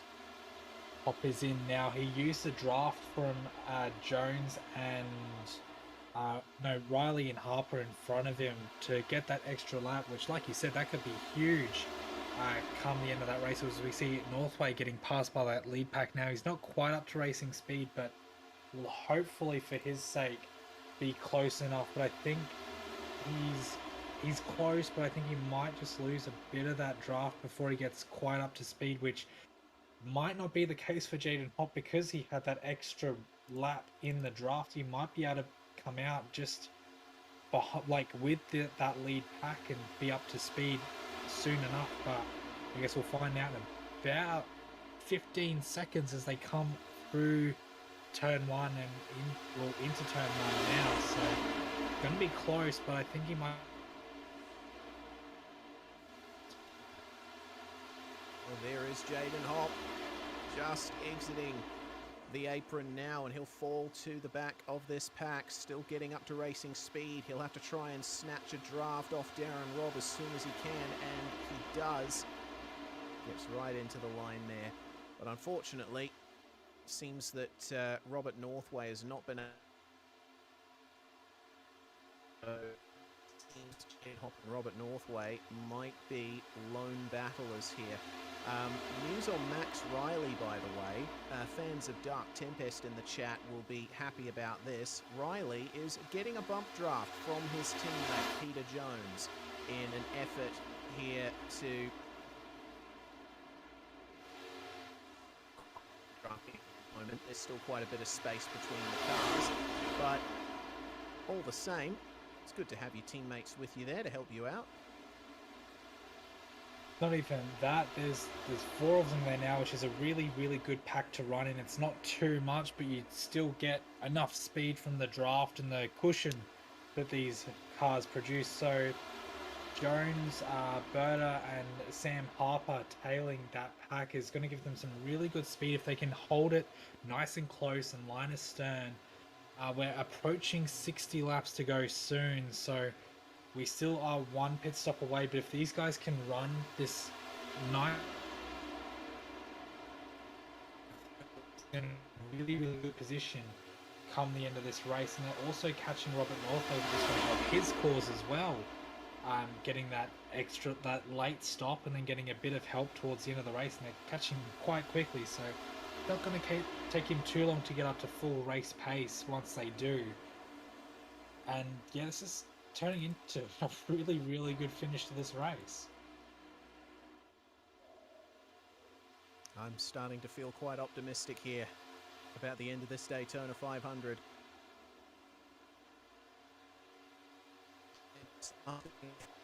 And he'll get a bit of help from his fellow Toyota Camry and Sam Harper. Now Northway well and truly up to racing speed, but unfortunately he has lost quite a bit of time to that front pack, so there's still a lot of work to do for all these drivers to try and get their way up to the front. Speaking of the front, Blake Neck still in the lead. Matt Danson right on his bumper. But that last pit cycle has worked out very well for the Kinetic Avatar team. J.M. Thomas up in 3rd place, Dean Moll holding 4th.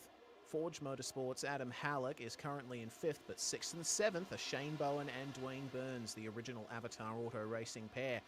And, well, as we just said, that pit cycle worked out incredibly well for them. They are properly in top 5, maybe even top 3 contention here. Yeah, they really are, and we still do have a lot of running to go. My timing says about 35-40 minutes left, so plenty of time for things to change and for better or worse, but they are in a really good position at the moment, like you said. Matt Danson is 1 lap ahead of Fuel on Blake Neck, who's leading this pack and at a disadvantage, but then J.M. Thomas is 3 laps ahead of both of them on Fuel, so in a really good position, as well as Shane Bowen running similar fuel numbers to J.M. Thomas as well. So these guys in an absolute prime position for this final pit stop, and if they have a stint like they did last stint, it's going to be really difficult for Danson and Neck to fight them to the finish unless we get a late caution. News for the 8th place battle. Max Riley still getting help from his 2 teammates at Dark Tempest. Northway has fallen behind them, and Jaden Hopp is now behind Northway in 10th place. They are all in that pack now, and I would presume they'll all try and work together, try and help their way up to catch up to this front pack of 7th. There is the visual gap. Max Riley leading the charge.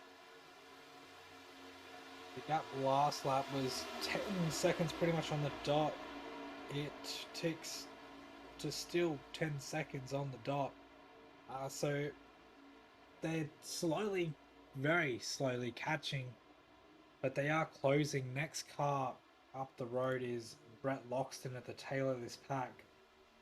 iRacing timing says 10 seconds. My timing says 9. So give or take 9 seconds. Gap's very slowly coming down, and with about 25 laps left to go in this stint, they've got plenty of time to do it. It's just about sticking tight and maximizing their draft to keep them at that peak speed.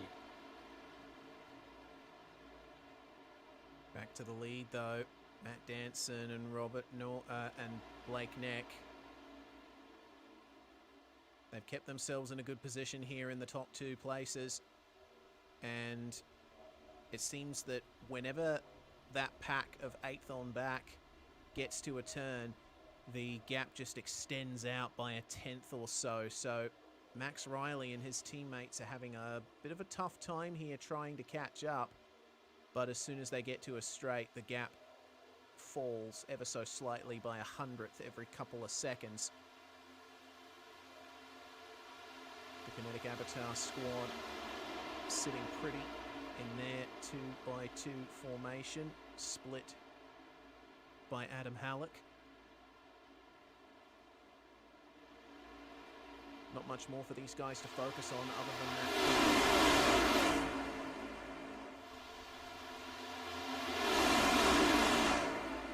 Gap has just dropped below 10 seconds on my time, so that gap is coming down. These guys are starting to keep their pace and keep station and run those consistent laps. It's taken them a little while to get there, but it is working. So if they hold stern, I'm sure one of them probably has a spotter. If they're all in Discord together, they're watching those numbers come down, thinking of that critical lap, and they know that this could win them or lose them the race, and they have to maximize their attack now to be there when that checkered flag waves. Gap is now under 9 seconds. It's 8.8. The gap that Max Riley has to our leader, Blake Neck. This is getting spicy. If only you could post GIFs in the YouTube chat. I put the Shaq eating hot wings GIF in there because it definitely is becoming spicy. We've got about 20 laps until pit stops, so if these guys keep chipping away even half a second a lap, they're going to be right there when pit stops start. Max Riley's probably in the worst position out of all of them at the moment, because he is leading that pack. So if Sam Jones could coordinate and overtake without losing them too much time, that's only going to help him. But is the risk of losing that time worth the risk of the extra fuel burn worth the risk of the time loss? Is something you have to weigh up. And I don't know, this late in the race, it's a very tough call to make. Very tough indeed. Teams rapidly running out to make those crucial decisions that will play their part in this finish. But Max Riley will be looking at his delta, and he'll be quite pleased because it's continuing to come down. 8.1 seconds as they go through turns 3 and 4. And there we are, under 8 seconds now, 7.9 the gap. 7.1 on the timing on the right of the screen. It's been great teamwork here from Dark Tempest over the last few laps, doing exactly what they need to do, and managing to give a hand to the drivers behind as well. Oh, here we go. Some 2x2 running. Oh dear. That's a push from Kinetic Avatar to try and get ahead of Adam Halleck, I believe. The side draft is on. Unfortunately, position almost lost there for the 386 of JM Thomas. There was a very big wiggle coming through turn 4. I don't know if that was contact or just change of line, but it cost them a little bit of time. They can get the run here if they want to. I'm not quite sure if you'd really want to at this stage. If I was them, I'd be very happy just sitting there in that draft, but I guess track position can be very helpful this stage in the race, and they're going nearly 3 wide into turn 3. I'm not quite sure why. It's only starting to hinder them more than anything, and I guess all 4 cars on the same bit of track is helpful, but it's just burning daylight more than anything else.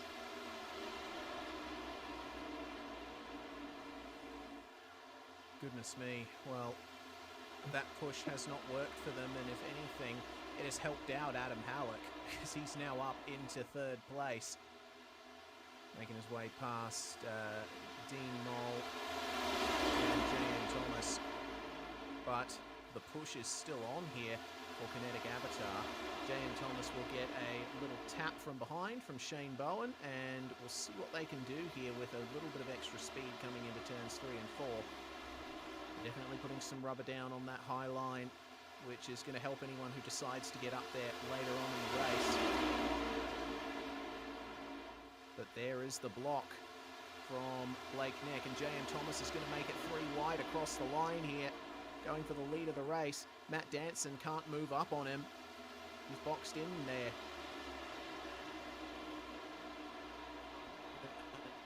Might gain a bit of advantage here with Adam Halleck in the tow.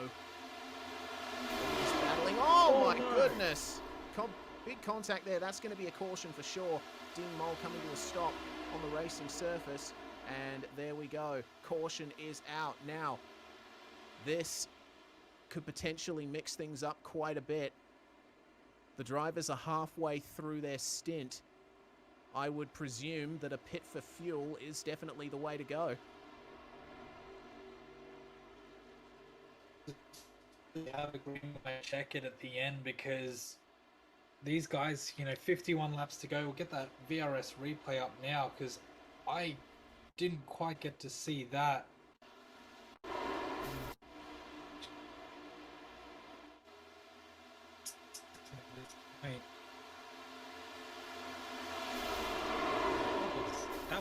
I have no idea.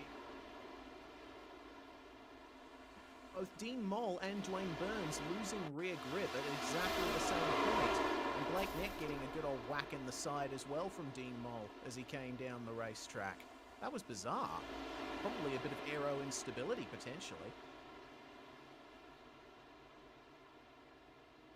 That was really strange. Like you said, they both lose it at the exact same time. It's like the rear tires kind of just gave up on Dean Moll's car, and I highly doubt that was the case, because tire wear here isn't that massive, but it was just like, yeah, the car lost all rear grip and around it went, which I don't think I've really seen a self-inflicted incident like that at Daytona before. Not only that, but two cars doing the exact same thing. Well, it's no surprise that the entirety of the field is making their way into the pits. Well, not so much the entirety of the field. Looks like Brett Loxton is staying out to try and get his lap back. Same deal for Sam Harper and Darren Robb. So who's going to win this race off pit road? It's definitely helped out Dark Tempest, this caution. That gap that Max Riley was attempting to close up with his teammates is now gone thanks to this caution. It's a complete reset of the race. Everyone going at the same pace now. And crucially, sorry, you finish. I was going to say, no surprise that a lot of drivers are taking tyres here to have a fresh set of rubber for the final stint and a bit, it would seem. Yeah, and this helps Sam Harper as well. He's been really patient with his approach to the tail half of this race, and he's finally got his lead back, his lap back. So I don't know if he's going to jump straight in the pits. I don't think he has. I think he's going to trail the safety car and pit this time, so he's still at the back of that pack with a full tank of fuel, a couple of extra laps of fuel as well, because he's been waiting for this caution for about 80 or 90 laps, and it's finally come for him, and he can reset, refuel, and be there with the pack when the time comes. While we are under caution, shall give a little shout out to the charity who supported this race. There is a charity being supported for just about every round of the race, and drivers can pay for extra qualifying runs in the lead up to rounds, and the proceeds from those payments go to these charities. The Daytona 500 is supporting the New Zealand Cancer Society. Visit cancer.org.nz for more information for cancer patients in New Zealand. So now, this is the running order. J.M. Thomas in the lead. Shane Bowen in second. It's Kinetic Avatar 1-2. Third. Drain Burns and Dean Mole complete the top 5. Gavin Barber, Daniel Stevens, that entire MFR squad though, started from the pits. Questioned that strategy thanks to this caution and good execution of fuel strategy. It's worked out for the Middle Finger Racing crew. They now run 6th, 7th, 8th and 9th as things stand. Thomas Hinz rounds out the top 10. Blake Neck though, with a little bit of damage I would presume from that incident with Dean Mole, back down in 11th. But Robert Northway from 12th, he's going to try his best here to make his way back up to the front. Remember, he's finally gunning for a Daytona 500 win after 19 attempts so far. Hopefully magic number 20 for Robert Northway. Not quite his racing number, but I'm sure if it happens he might change that. Matt Danson also pitted again under safety car as he did last caution as well to get that extra lap of fuel. They've just caught up. It's also Hop and Riley pitting again as well. Sam Newton is buried in that pack somewhere as well. But this is a very mixed up grid as we get ready to go green for maybe the last time. And there it is. Good start from J.M. Thomas. Quickly moves up to the high line to assist his Kinetic Avatar teammates. Adam Halleck down low. Going to be slowing up this pack a little bit. Moving up to the high line is Dean Mole, who miraculously has managed to maintain a position in the top 10. Would have taken his spare car under the caution. Here's where things could go either way for Middle Finger and Kinetic Avatar.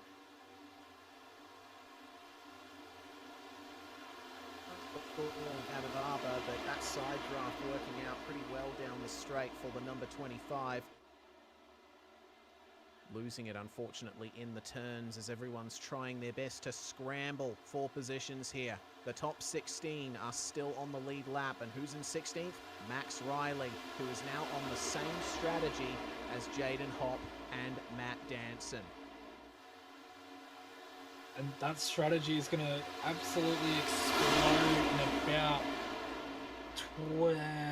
40 laps or 38 laps, because these guys cannot make it to the end. Unless there's another caution, you could gamble that you're going to save an extra 6 or 7 laps of fuel, but that's going to be an absolute miracle. And we saw in the Fixed Indy Australia Series last week, Job Thomas tried to do very similar and run on a single tank of fuel and ran out with 2 laps to go. So it's a massive gamble and sometimes it works, but when you've been racing for 154 laps plus, I don't know if that gamble is really worth it.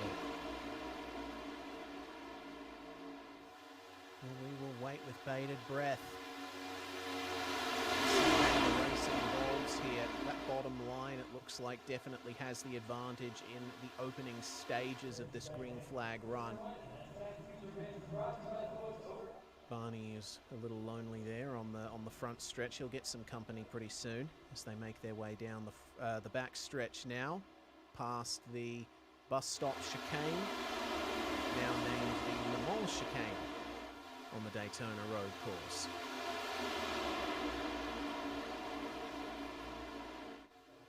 I did hear about that, and I thought that was an interesting choice of, well, not an interesting choice of corner names, but there's no Daytona corner at Le Mans, so I'm wondering if maybe the Michelin chicane gets the kick and it becomes a Daytona chicane, or Maison Blanc gets renamed to Daytona Corner or something. Just that one of the Mulsanne chicanes has been renamed Daytona.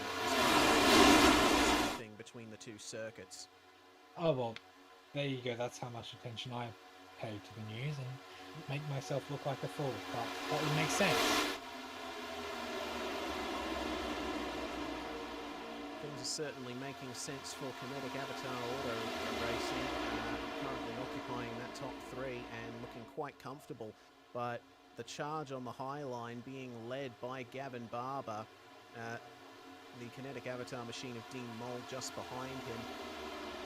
And they briefly gain on the stretch leading up to the tri-oval.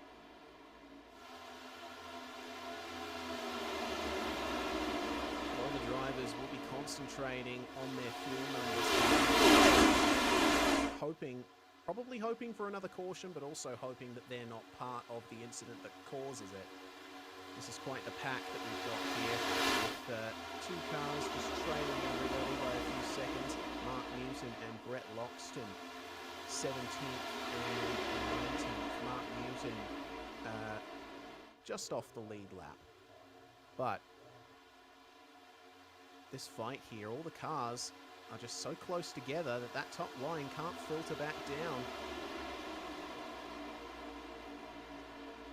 Yeah, this is the crux of Daytona racing. It's a bit too early to be going too wide. If you've got, you know, two lines of 10 even, then it works relatively well. Even you know, a 2 to 3 ratio of outside to inside can make it work. But at the moment, 2 or 3 cars versus, you know, 17 cars is not really doing what those guys on the outside were hoping it would. One of them's actually just hit the wall. I didn't quite see who that was, but that's a decent.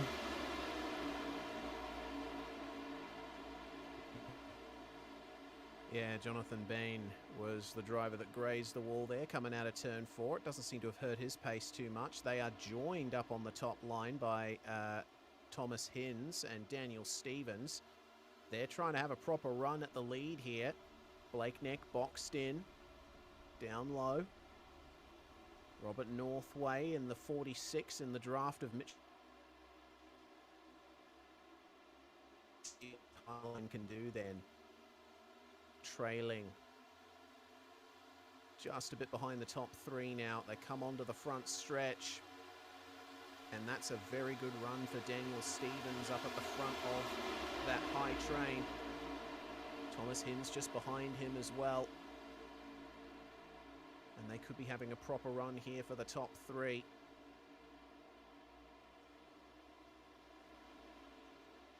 You'd be almost excused for counting a lot of those guys out, like Thomas Hinz and Dan Stevens, out in.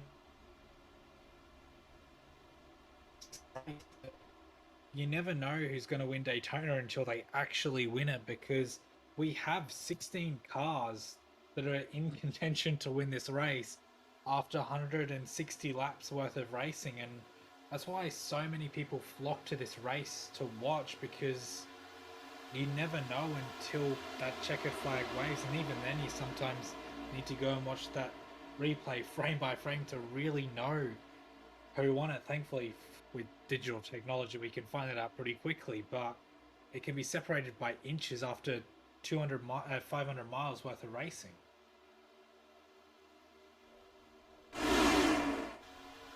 Seems that the Kinetic Avatar top 3 where they are. There hasn't been a big push from the it's going to start happening again, because Robert Northway has moved up to the high fight as well.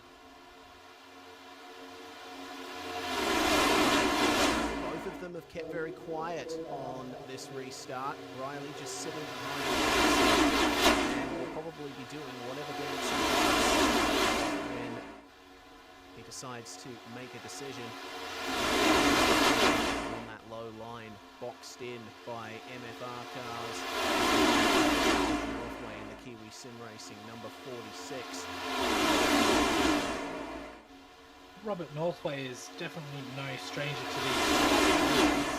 He's been racing them for as long as I can remember. Obviously, new, but NASCAR in general, he's been racing them since, well, I met him when we used to race together way back in. He's, like we've said many times, he's run a lot of these races on various sims. A good time to go outside and inside, try and pass or save fuel. So it's going to be interesting to see how he's really starting to carry some pace. Yeah, Max Riley definitely got the memo. He's moved up to the high line. He has passed Matt Danson, and he's about to go by Blake right in the midst of this top line. The Dark Tempest fans in the chat have been giving him their all, giving him their energy. And it looks like it's worked out well for the driver of the number 65. Northway cuts down to the inside meanwhile, and they have made their way past Kinetic Avatar. Fantastic stuff there from the high line. It has been very well executed. Daniel Stevens is going to lead the way, but Robert Northway could potentially get third here versus Kevin Barber. It's all starting to go off now. It really is, and we're inside that critical lap as well. That was lap at 38 to go, we're at 36 to go, so these guys can pit and make it home, but I don't know if anyone's really willing to run that risk, because you need lap fuel for a potential lucky dog. 65 cuts down, what was that? That's Max Riley. Oh, it is too. That'll get a bit of a cheer from the chat, no doubt, because that inside line is starting to come back, but not quite enough. And these guys have only been running for 12 or 13 laps on this tank of fuel, so they've still got 25 laps of fuel. So it's going to be a 10-lap sprint to the end if we don't get a caution. This is going to absolutely go off. Oh boy, bit of lap traffic as well. Another one of the Dark Tempest cars. That's Darren Rod, who goes nice and high to let everyone go. Unfortunately, does scrape the right. Manages to keep going. So that 4-car MFR squad plus Thomas Hinz now filtering down low, and Max Riley responds by going to the high line. He is joined by Adam Halleck. Let's see if they can rally any other drivers to their cause there up top. Northway cuts up in front. That was close. Oh boy, oh boy. Is this going to be a proper run for the lead from Northway, from Riley, from Halleck? Remember, Northway is searching for a Daytona 500 victory. Oh no, he's just glazed the wall there. 3 wide through turns 1 and 2. Max Riley will pass him without incident. Ever so slight contact. Nick is sent off the circuit onto the apron, I think in reaction to that, but he'll filter back up onto the racetrack without incident. Oh goodness, that almost went completely lopsided. But now Max Riley is all alone on the high line. He's going to have to hope that he gets a good side draft from J.N. Thomas and he can filter back down into 6th place. There goes Sam Harper down to the lane. He got his lap back, and now he will take another green flag pit stop, and he'll be hoping that there'll be another caution, or he'll be able to set good enough times on his own that he'll be able to catch up to these guys, but that's incredibly unlikely. Yeah, I'm kind of surprised that he didn't take his lucky dog, and then as soon as he caught the pack, pitted, because that was a very big missed opportunity, because not only is he pitting under green, he's going to come out with no one around him, or he's going to be a lap down again. So really unfortunate for him, because he did have a very good start to the race, but Max Riley is just getting absolutely hung out to dry at the moment. The only thing that's keeping him there is a bit of side draft, but even that's not enough at this point.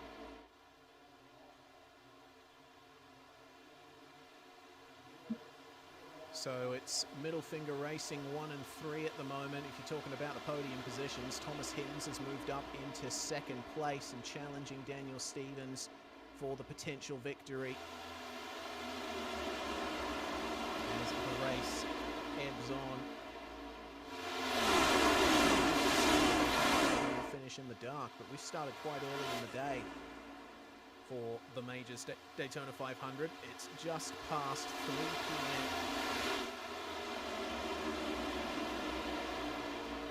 Usually it's a 3 o'clock start for this race, if I'm not mistaken, or 2 o'clock. So yeah, that's a very early race start, and I'm kind of liking it. It's a good atmosphere finishing in the mid-afternoon rather than starting there. It helps, well, it doesn't really help with track temp, because it probably would have been a lot hotter during the race, but thankfully tyre's not too much of an issue in this race anyway. So Sam Harper is just coming out of pit lane, or out of turn 2 now. He's coming up to the bus stop, so he's going to cause a little bit of drama for these guys when they come past, and I'm sure he's banking on maybe one more safety car or caution to, you know, bring him back onto the lead lap. And he's got the fuel to get it to the end if that does happen, but then it's a matter of where does he come out in relation to the rest of the pack, because he might have just bought a master stroke if there is a late caution.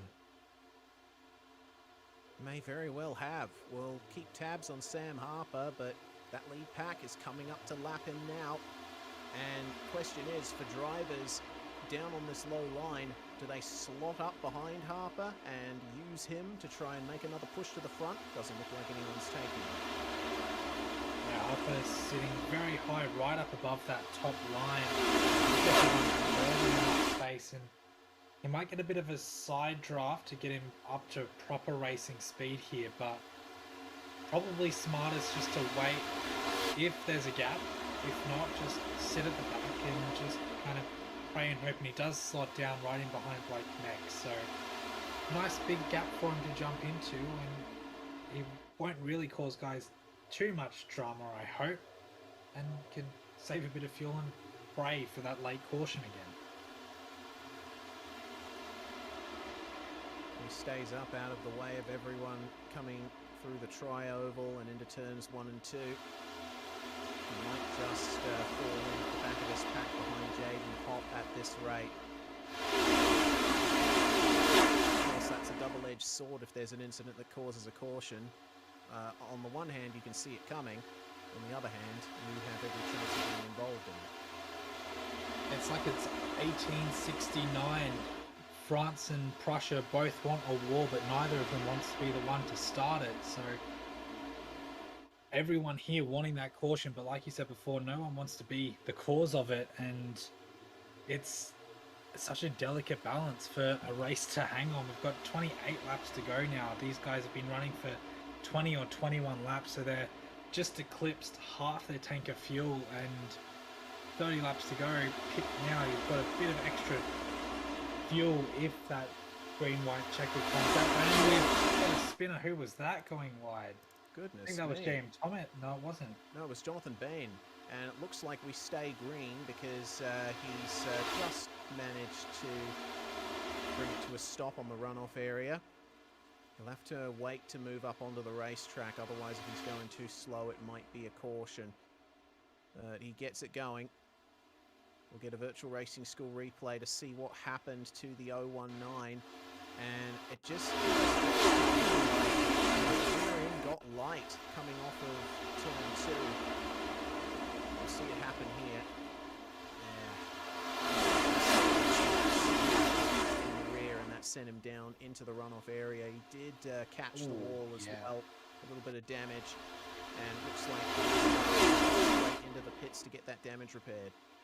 Yeah, that was a really big hit too. Tried to flick it away from the wall to hit the back, but Bill ended up hitting that front left quite heavily. You can see it there, and did manage to get it back up to racing speed. He's very hot into his box as well. I think he's a bit frustrated, but still 27 laps to go. But he's got his fast repair to help him, but I think it might be a little bit too little too late. Where is Sam Harper coming across the line now?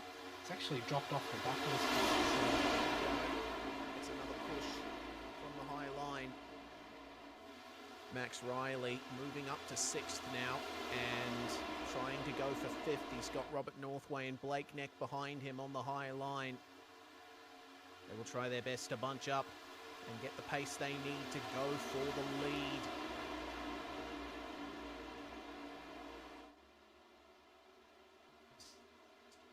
Background, you didn't see it on screen, but Dwayne Burns just kissed the apron, and I thought he was going to go into a big slide up ahead of Adam Halleck, but he's managed to recover it. And now these 3 cars on the top line, they'll be hoping that a couple more join them. Matt Danson, Dean Moll and Jaden Hop falling behind thanks to the incident that Jonathan Bain had. But we'll see how they work together to try and close this gap. Yeah, I did notice that. I was like, oh, where's Matt Danson? And then I saw him having to scatter from that incident a couple of laps ago. But these guys are closing back in.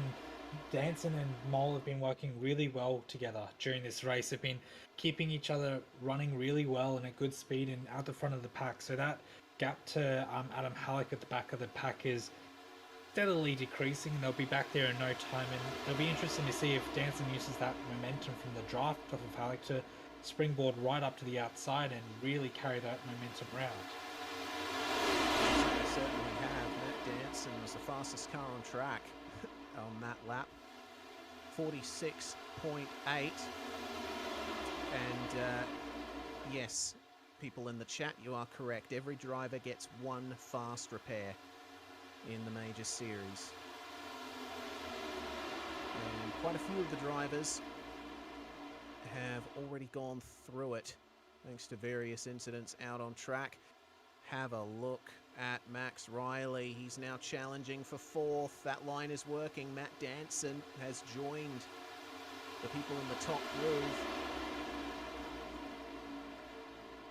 Yeah, I think now's the time if both Northway and Danson and Mac as well have all gone to the high line. I think this is high line time because 15-ish laps until pit stops, or even 13 laps until pit stops, you need to be far enough forward to make those really, to really maximize those. But the problem is if these guys don't get in front, then they're trapped on the high side. And I remember the There they are. Pro Series last year where Casey Kerwin got absolutely shafted by being on the outside before his pit stop, and these guys, both Neck and Danson, will know how to coordinate this, but now they're just the lone two cars on the outside. Looks like the hashtag Get Max to the Front worked. Max Riley is at the front. But unfortunately for Blake Neck, it seems he's not going to get any more help. Matt Danson moves down low as well. Yeah, it's nearly high time for that high line to spinning behind. Oh, The that's caution the is out. caution. Okay, so this could be what the drivers need to make it to the end without having to make an extra pit stop. It looks to me like J.M. Thomas had the same issue that Jonathan Bain had earlier. Rear end got light, and around he went. Blake Neck didn't have anything to do with that, it seems, and everyone avoided J.M. Thomas, but he spun back up onto the racetrack. Here is the view of that, and this caution has come at a magnificent time for Max Riley and Dark Tempest Motorsports. There goes J.M. Thomas. So Blake Neck moving back down to the low line ahead of him might have caused him to take a little preemptive avoiding action, and unfortunately that snowballed into a slide. Yeah, it was a very quick change of direction to avoid Blake Neck, which I'm sure he's not too pleased about, but at least no one made contact. He's burnt through a bit of rubber, but shouldn't impact him too much. And this is going to be really interesting because everyone here has to pit in for fuel, except for Sam Harper.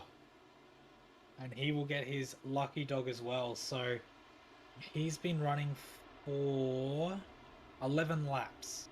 With 21 to go, he can make it home on fuel from here, and he gets his lucky dog. So in theory,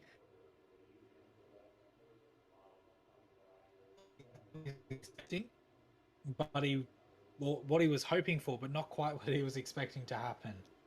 So like I said, master stroke.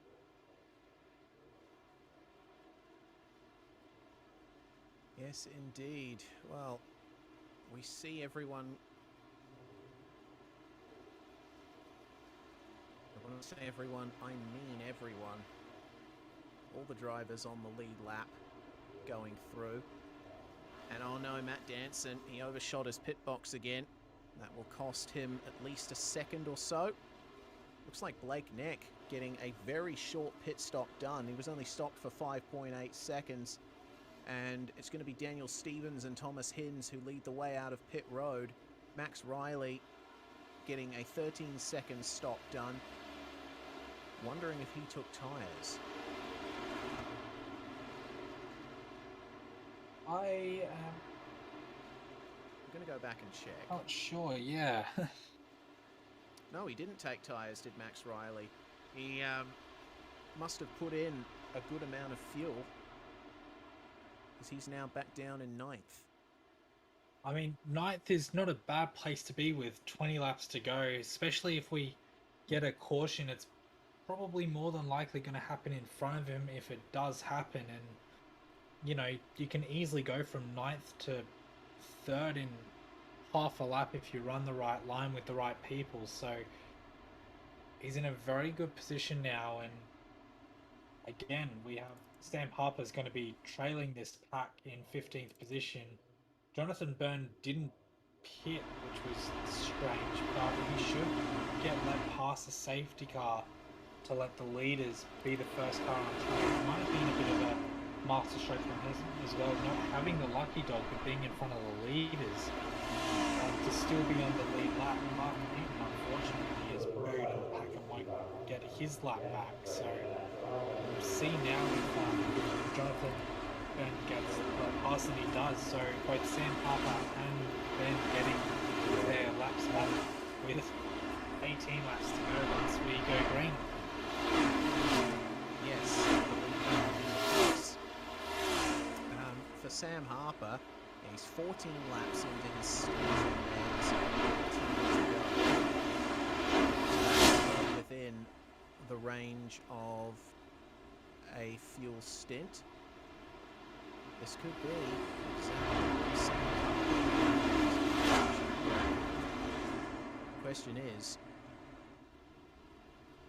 who is going to try and show their cards first?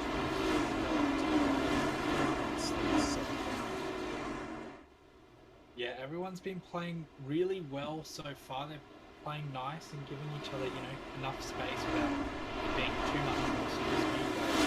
A lot of these guys still have their cards down, and we just have to wait for that flip because Robert Northway, Dan Stevens, Thomas Higgins, Matt Pearson, Blake Knapp, very well experienced in these sort of scenarios.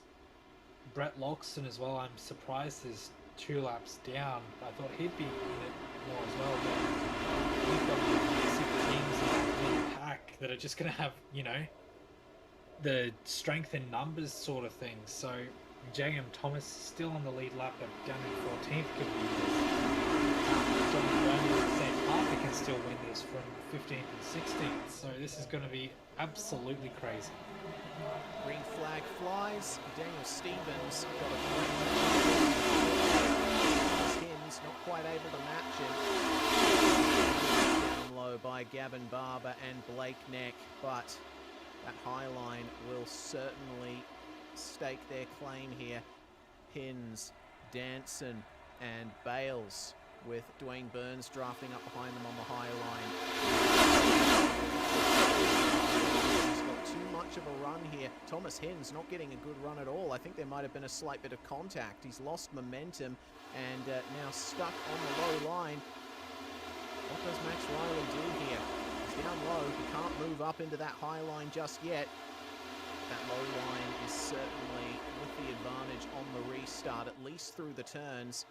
Oh my goodness, things are going to start to get leery here. Only 18, now 17 laps to go in the Majors International Daytona 500. Danson still sticking to the high line as the top 5 are low. Just waiting for that momentum to come to him. Yeah, low line, like you said, very good on the restart. Up to speed. Once you are at speed, though, that high line is an absolute. It's like rocket fuel. More guys moving up to the high line now as well.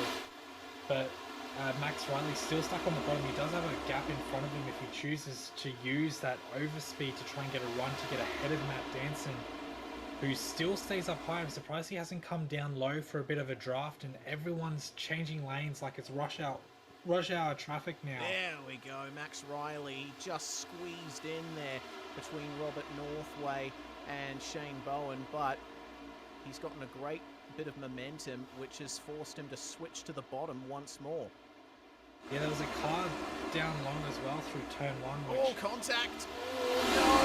Oh, Max Riley almost got wiped out. We have a car off. That's one of the Avatar machines. So quickly, I didn't even get to see who that was, but that was very Burns. He is not having a good run in the second half of this race. He's still there, though. Where is he now? He's up to 14th, so he's gained 4 spots from the restart before that incident. He's still holding strong, though. Matt Danson's still holding that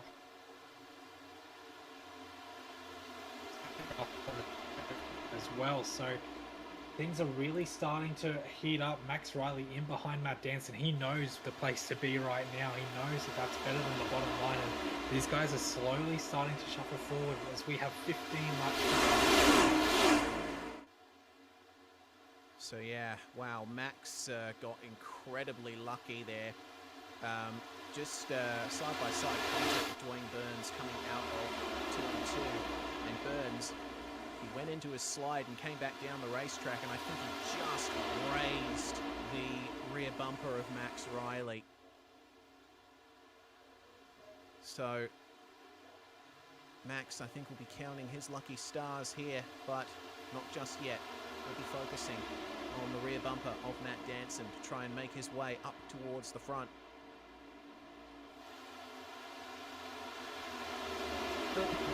About 20 laps to go. I didn't quite think it was going to be like this. Danson's still trying to make that outside lane work. And there's a spinner in the back. That's the 099. That's Mark Newton. And the caution's back out again. So if there are still any doubts on fuel, they are certainly negated now. Every driver will undoubtedly be able to make it to the end from here. Oh my goodness. It's a big shame there for the 099 of Mark Newton. He's had a bit of a rough run in recent laps. And I'm just going back to check what happened to him. Actually looks like same kind of thing we've seen quite a few times tonight. Just coming off turn 2. The way the banking changes as you come onto the back stretch has caught out quite a few drivers tonight. Same story as before. The rear end just goes right and he was sent into a slide. Tried to correct it. Yeah, I don't think I've really ever seen that happen in the Gen 6 cars before. Now we've seen it, what's that, 4 or 5 times in 187 laps of racing. That's really strange to see it happen, especially when they're in a pack like that. I mean, of course there's that big hole in the aero, but these cars are supposed to run more on mechanical grip than aero grip, and for it to happen so many times is really strange. And a lot of cars, yeah, taking a lot of avoiding action there. Yeah, Newton, I think just trying to go forward, but to try and open up the inside for drivers coming, but yeah, there was probably a slight bit of contact between those cars involved as well.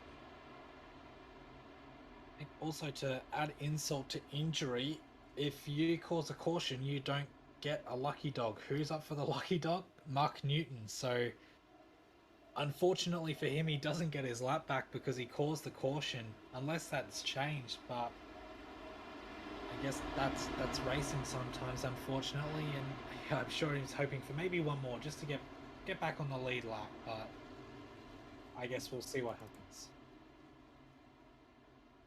We shall indeed. We did have one car get let by the pace car, and that is Dark Tempest's Michael Berta down in 18th place. So he's just going to be 1 lap down rather than 2 now.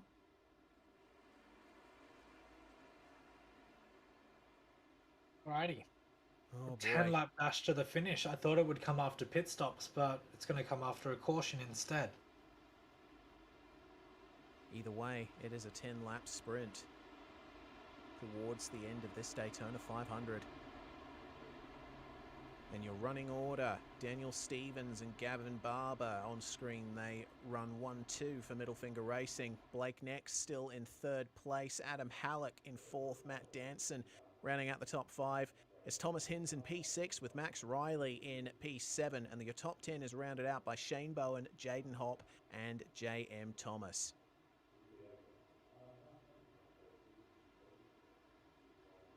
Yeah, this is not quite what I was expecting going into this race, but it's more than I possibly could have asked for. 16 cars on the lead lap with a chance of winning it. 10 laps to go when we go green.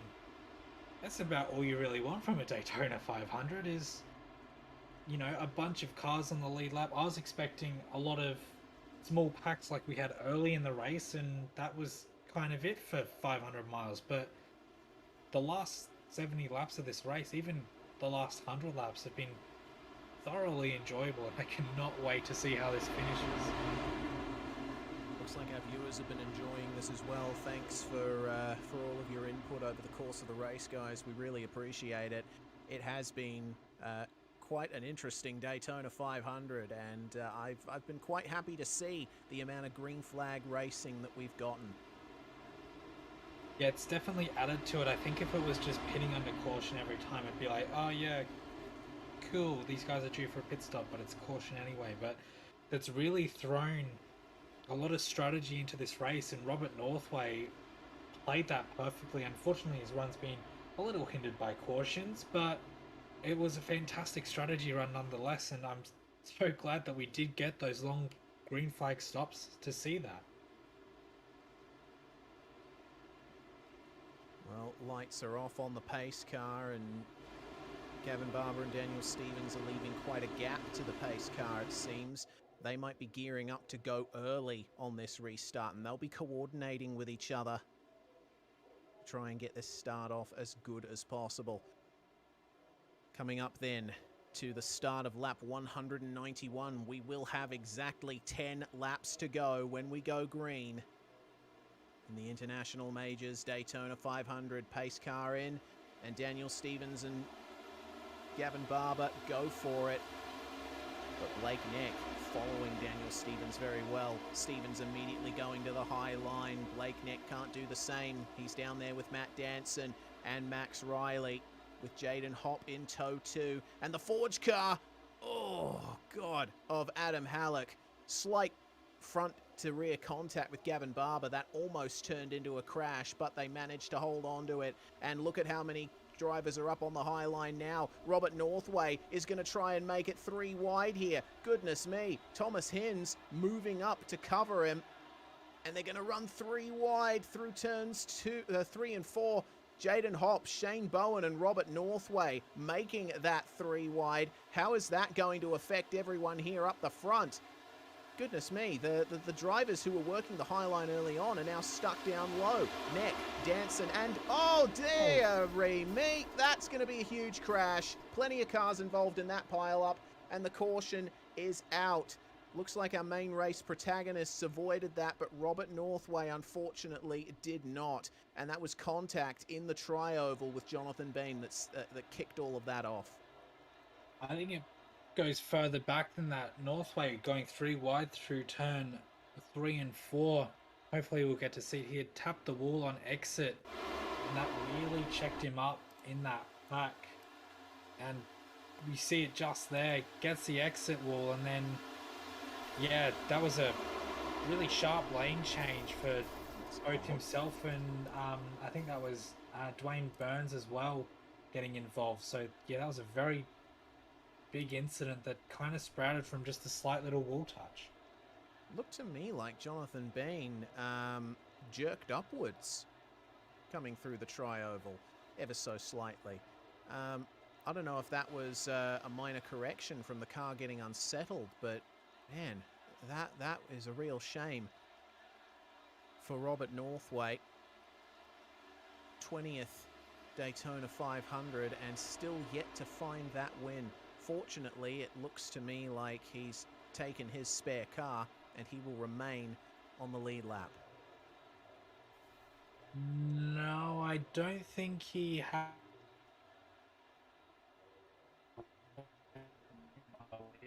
Oh, so he hasn't pitted yet? No, he has not. He was past pit entry by the time that incident wrapped up, and of course pit lane is closed for the first full lap of caution, so he'll hopefully have time to come in, maybe get some fresh rubber, not that it'll make much of a difference, and especially a new car, and still be able to catch this pack in time. But we'll have to just wait and see, I think.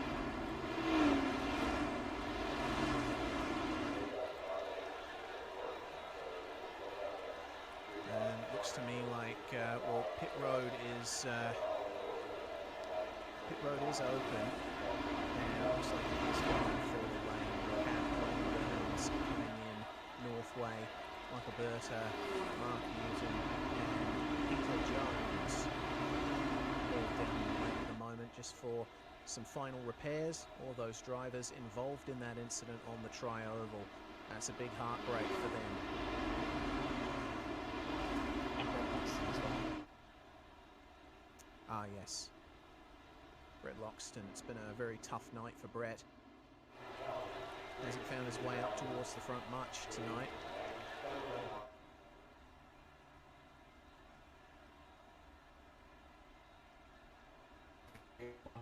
I was going to get cracked out in the first 3.5 hours, but you know, I guess that's not an issue when you don't race for a year, so I won't have to go through that heartbreak this year, but we'll see about next year.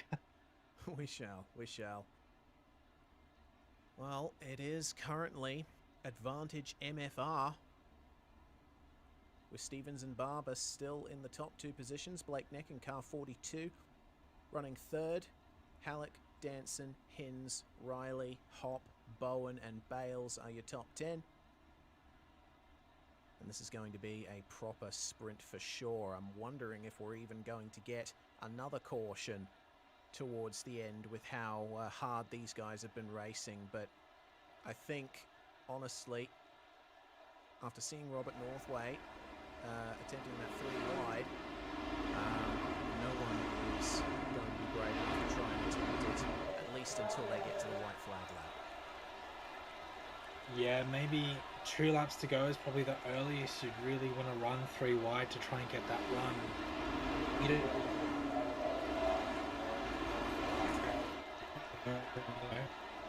the first lap of green, so I think we might get 2 wide running for 2 laps and then 3 wide running for, you know, the last 1.5, 2 laps at most, because cars just aren't up to speed for the first lap and a half, so you got to get that momentum before you can really make that 3rd lane work. And like you said, you don't want to do it too early, because then, you know, you wreck half a dozen guys and the half the field is obsolete now.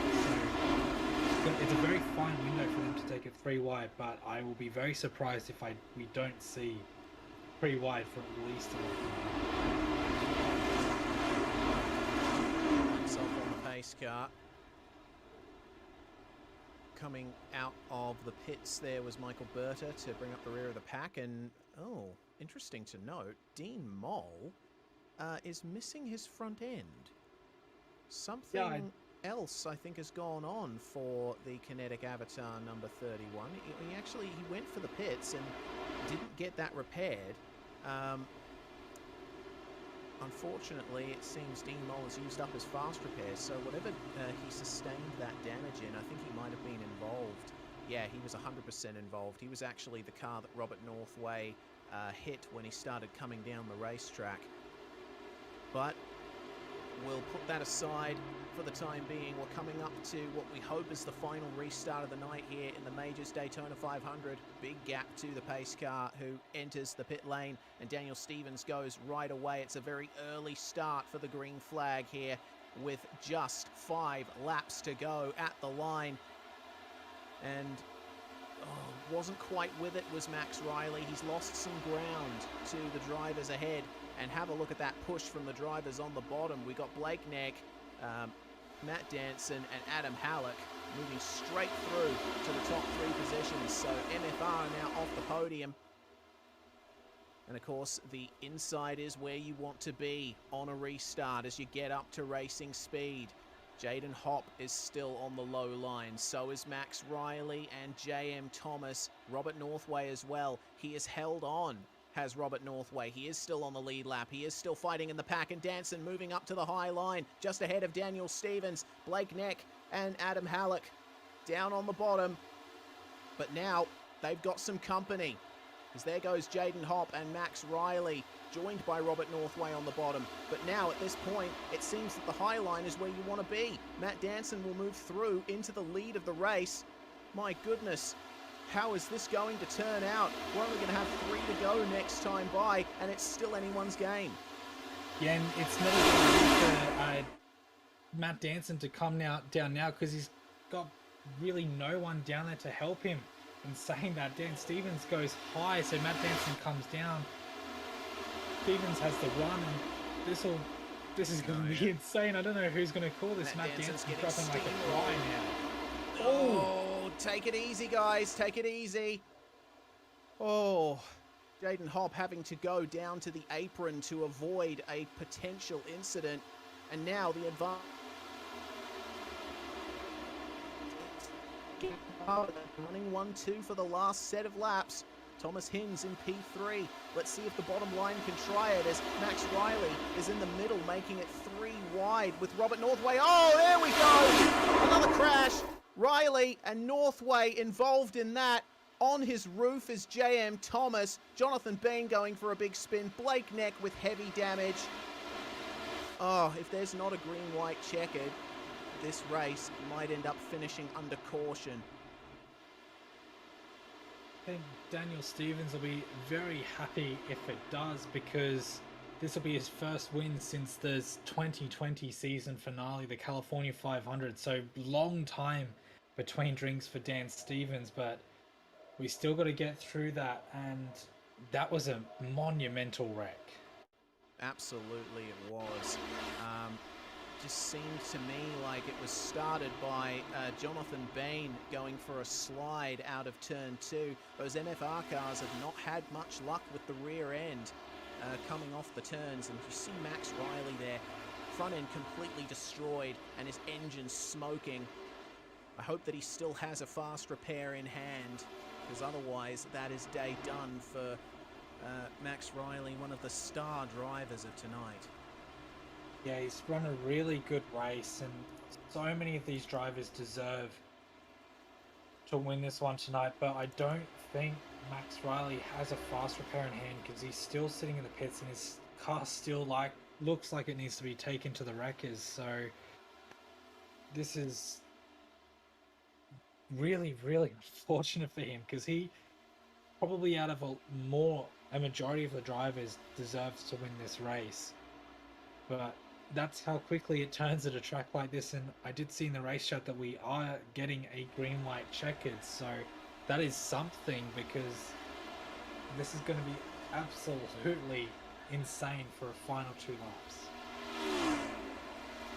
Oh man, that's big heartbreak for Max Riley, for Blake Neck as well, as drivers are down on pit road to get repairs done for these final few laps, which will be extended. Blake Neck still had his fast repair in hand, so he is now out of the pits. And same can be said for Dwayne Burns and Sam Harper as well. They were involved in that incident too.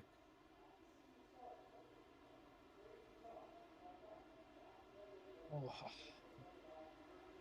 All right. You got to feel for some of these guys, especially Robert Northway and Max Riley. They, like I said, ran an amazing race, and without that first caution, I reckon Northway had a very, very strong chance of taking this win on strategy alone, but that's the really simple way to look at it. Now we get a green-white checkered, and we always know how clean and not crazy at all those are. We're just looking at a replay here of that incident as the drivers form up behind the pace car. Keep an eye on Jonathan Bean with Blake Neck down low, and as I said, something that's been happening to a lot of MFR cars tonight. You come off the banking and the rear end just goes. Anyone behind him was all she wrote. Yeah, just passengers. As soon as that car goes, everyone involved is just a passenger. There's nothing you can do. You're traveling 300 k's an hour. That's, I don't know what that is in meters a second, probably just under 100, about 85 to 90 meters a second, which is ridiculously quick. And there's just no time to react. You can hit the brakes as hard as you want, but even a Formula 1 car at that speed, that close, isn't going to stop in time. The joys of racing stories. Brakes that are merely a suggestion to the wheels to slow down. Well, lights off, and we will have 3 to go under the green-white checkered. It's all on here at the front of the field.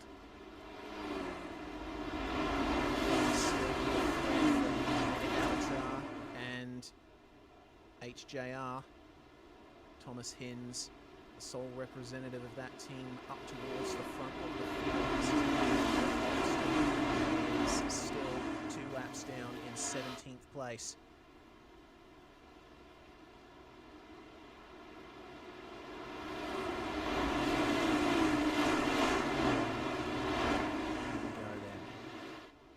Gearing up for our first attempt at a green-white checkered.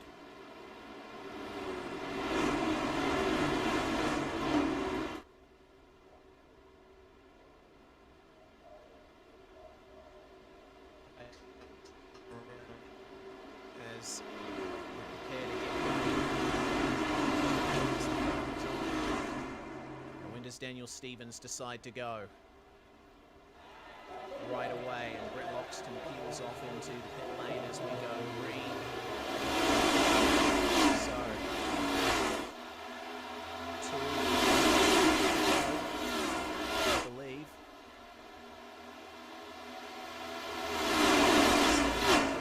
Down to the inside, he is joined by Blake Neck, who's still in with a chance.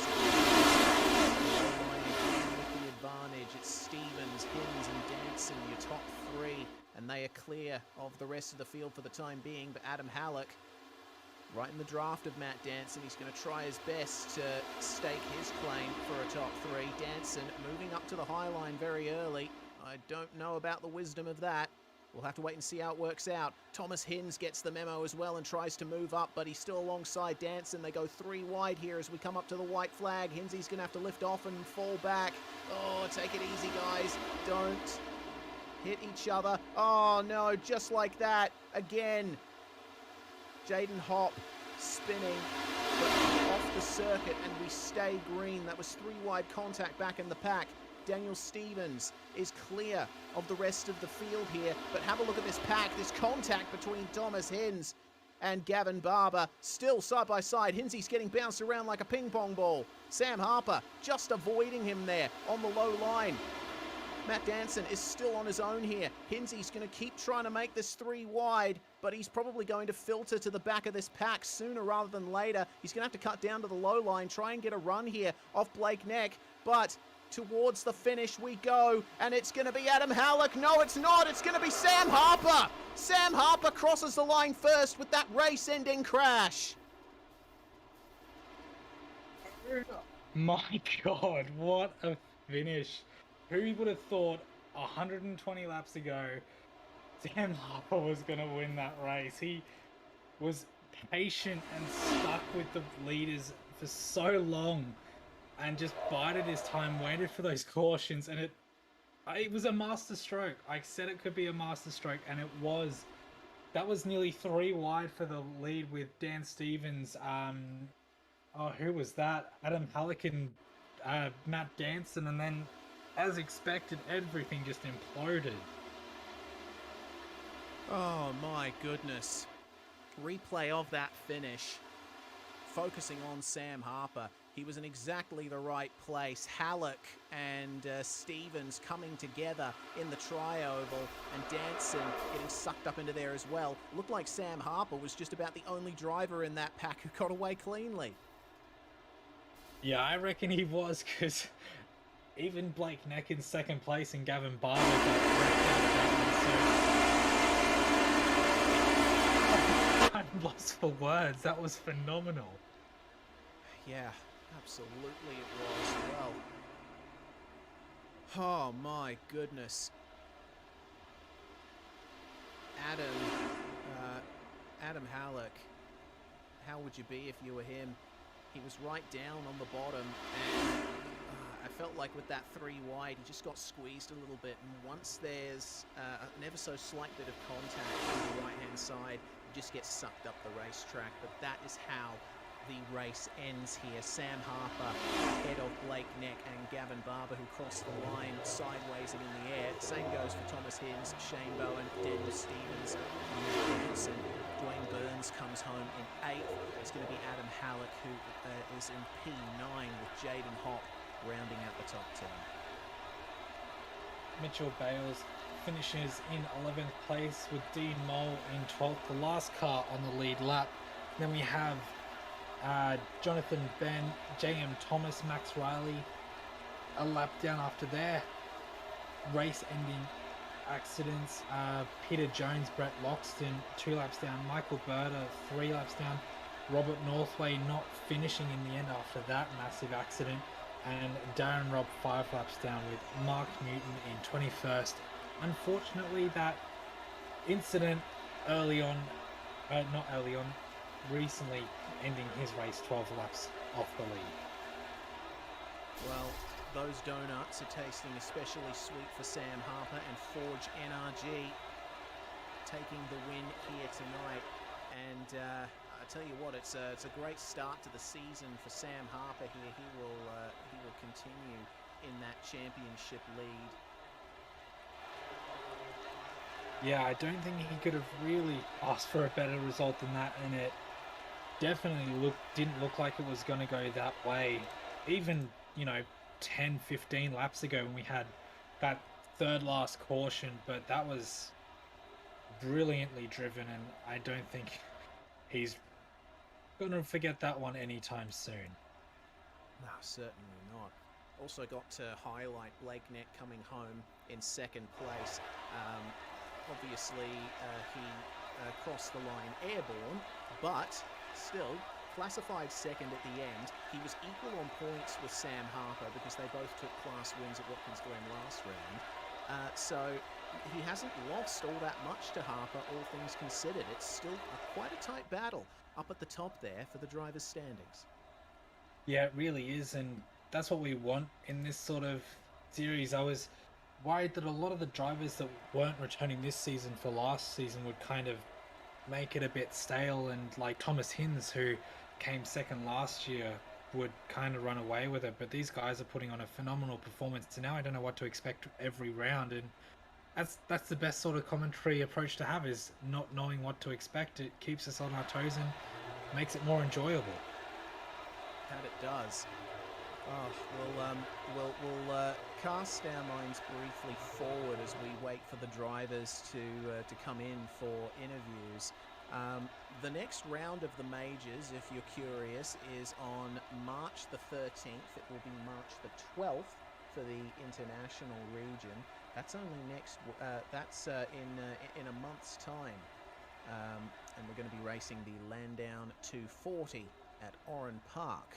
It's going to be 2 races of 46 laps, and we'll be racing the 2014 Australian touring cars, the Commodore and the Falcons. So if you're interested in watching that, make sure to mark your calendar for March the 12th for the international region at least. It's going to be the 13th of March for other regions. And we do have our top 2 in the booth here for interviews. So we will go first off to Sam Harper. Wow, goodness me, Sam, what a fantastic run from you, coming back from a pit lane penalty, and I bet the win was surely at the back of your mind at that stage, but certainly you just had to be in the right place at the right time on the final lap.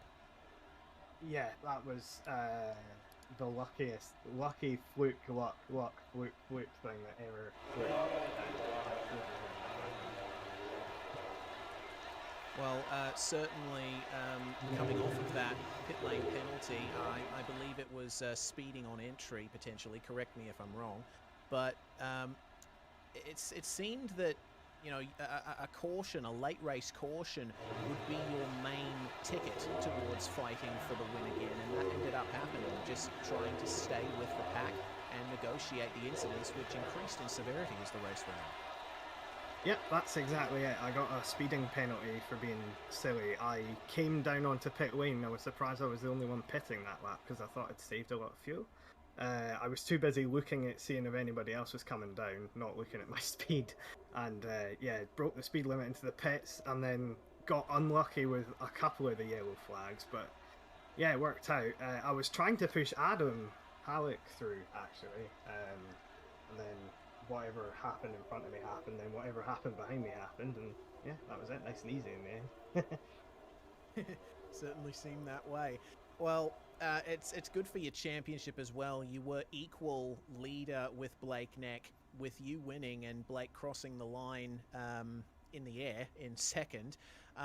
That's certainly going to make for a tight driver's battle coming into the next few rounds. Yeah, for sure. It's the V8s next, which I'm at an inherent disadvantage at because I'm not from Australia or New Zealand. But the Lotus 79 should be fun. Looking forward to that. As are we. Well, before we let you go, Sam, you obviously have a few people to thank at Forge Energy.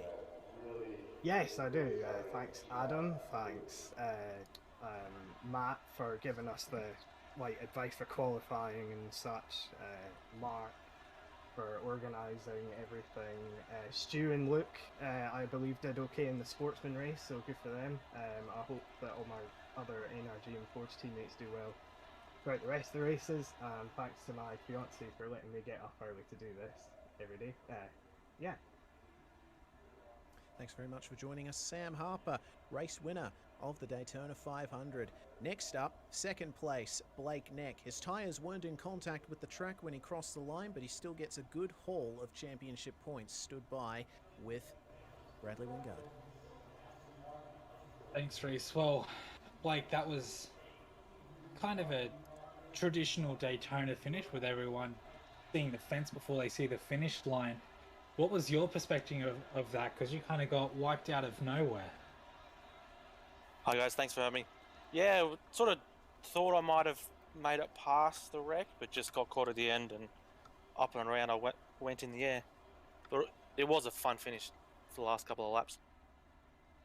Well, it was probably not as fun commentating as it was driving, but it was an absolute blast from our point of view as well. And did you have much of a fuel strategy going into this race? Because we did see a lot of guys like Robert Northway comes to mind who really were able to stretch their fuel and play the strategy.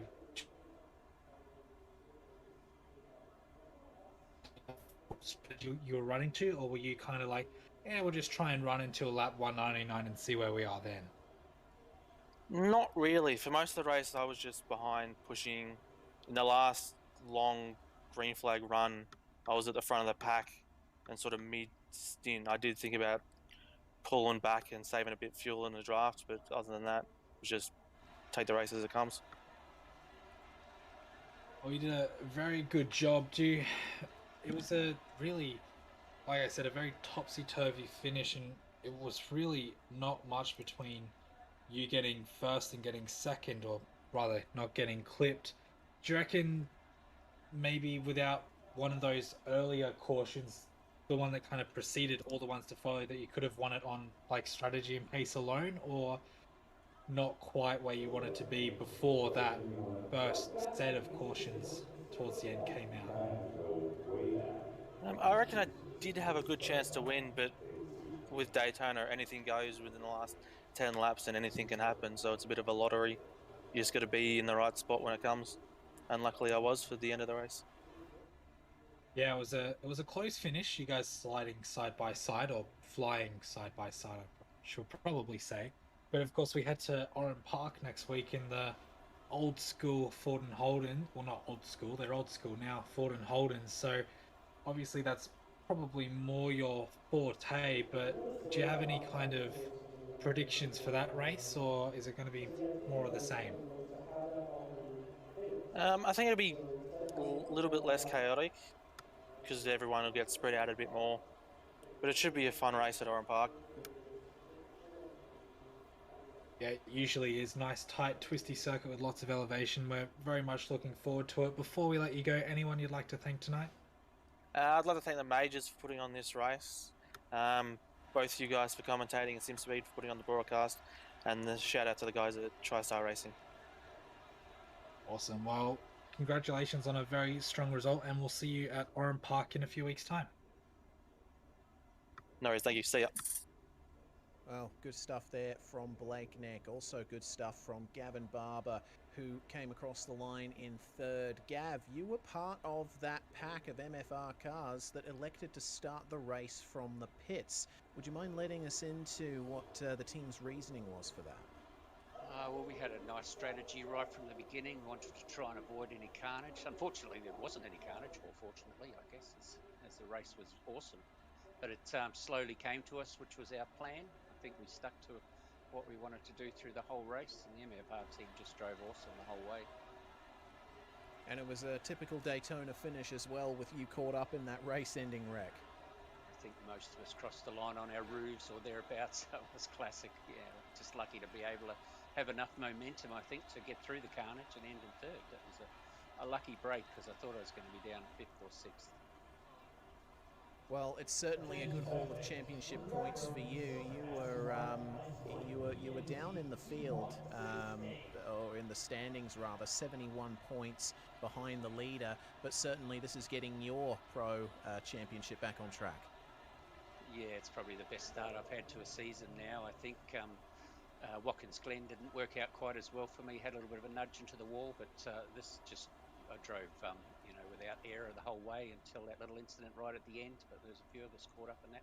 What an awesome race, guys. I think that was the most green flag oval track I've ever run. Yeah, certainly some of the most I've ever seen as a commentator too. Well, next month we go to Oran Park in the Ford and Holden. And obviously that's some typical territory for MFR. So are you guys optimistic about that round too?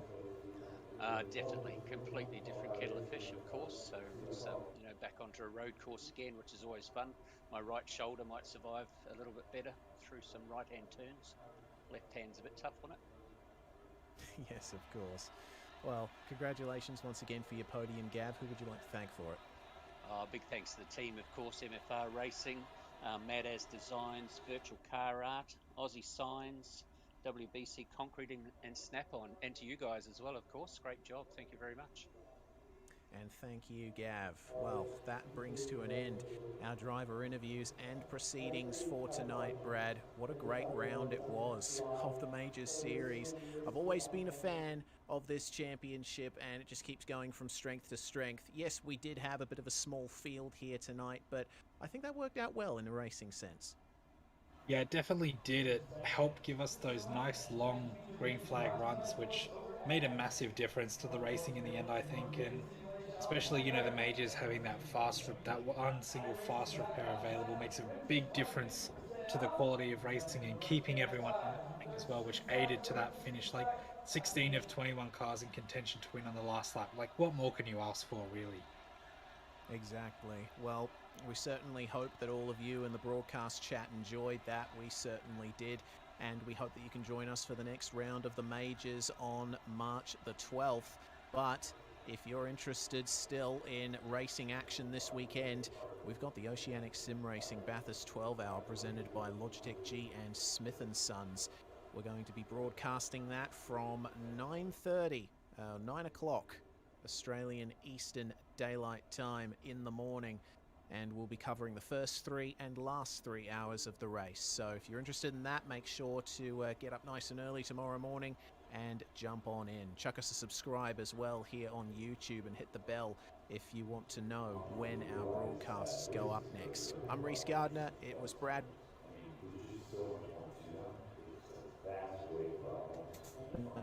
From all of us here at SimSpeed TV, we say thank you for watching, and we'll see you next time.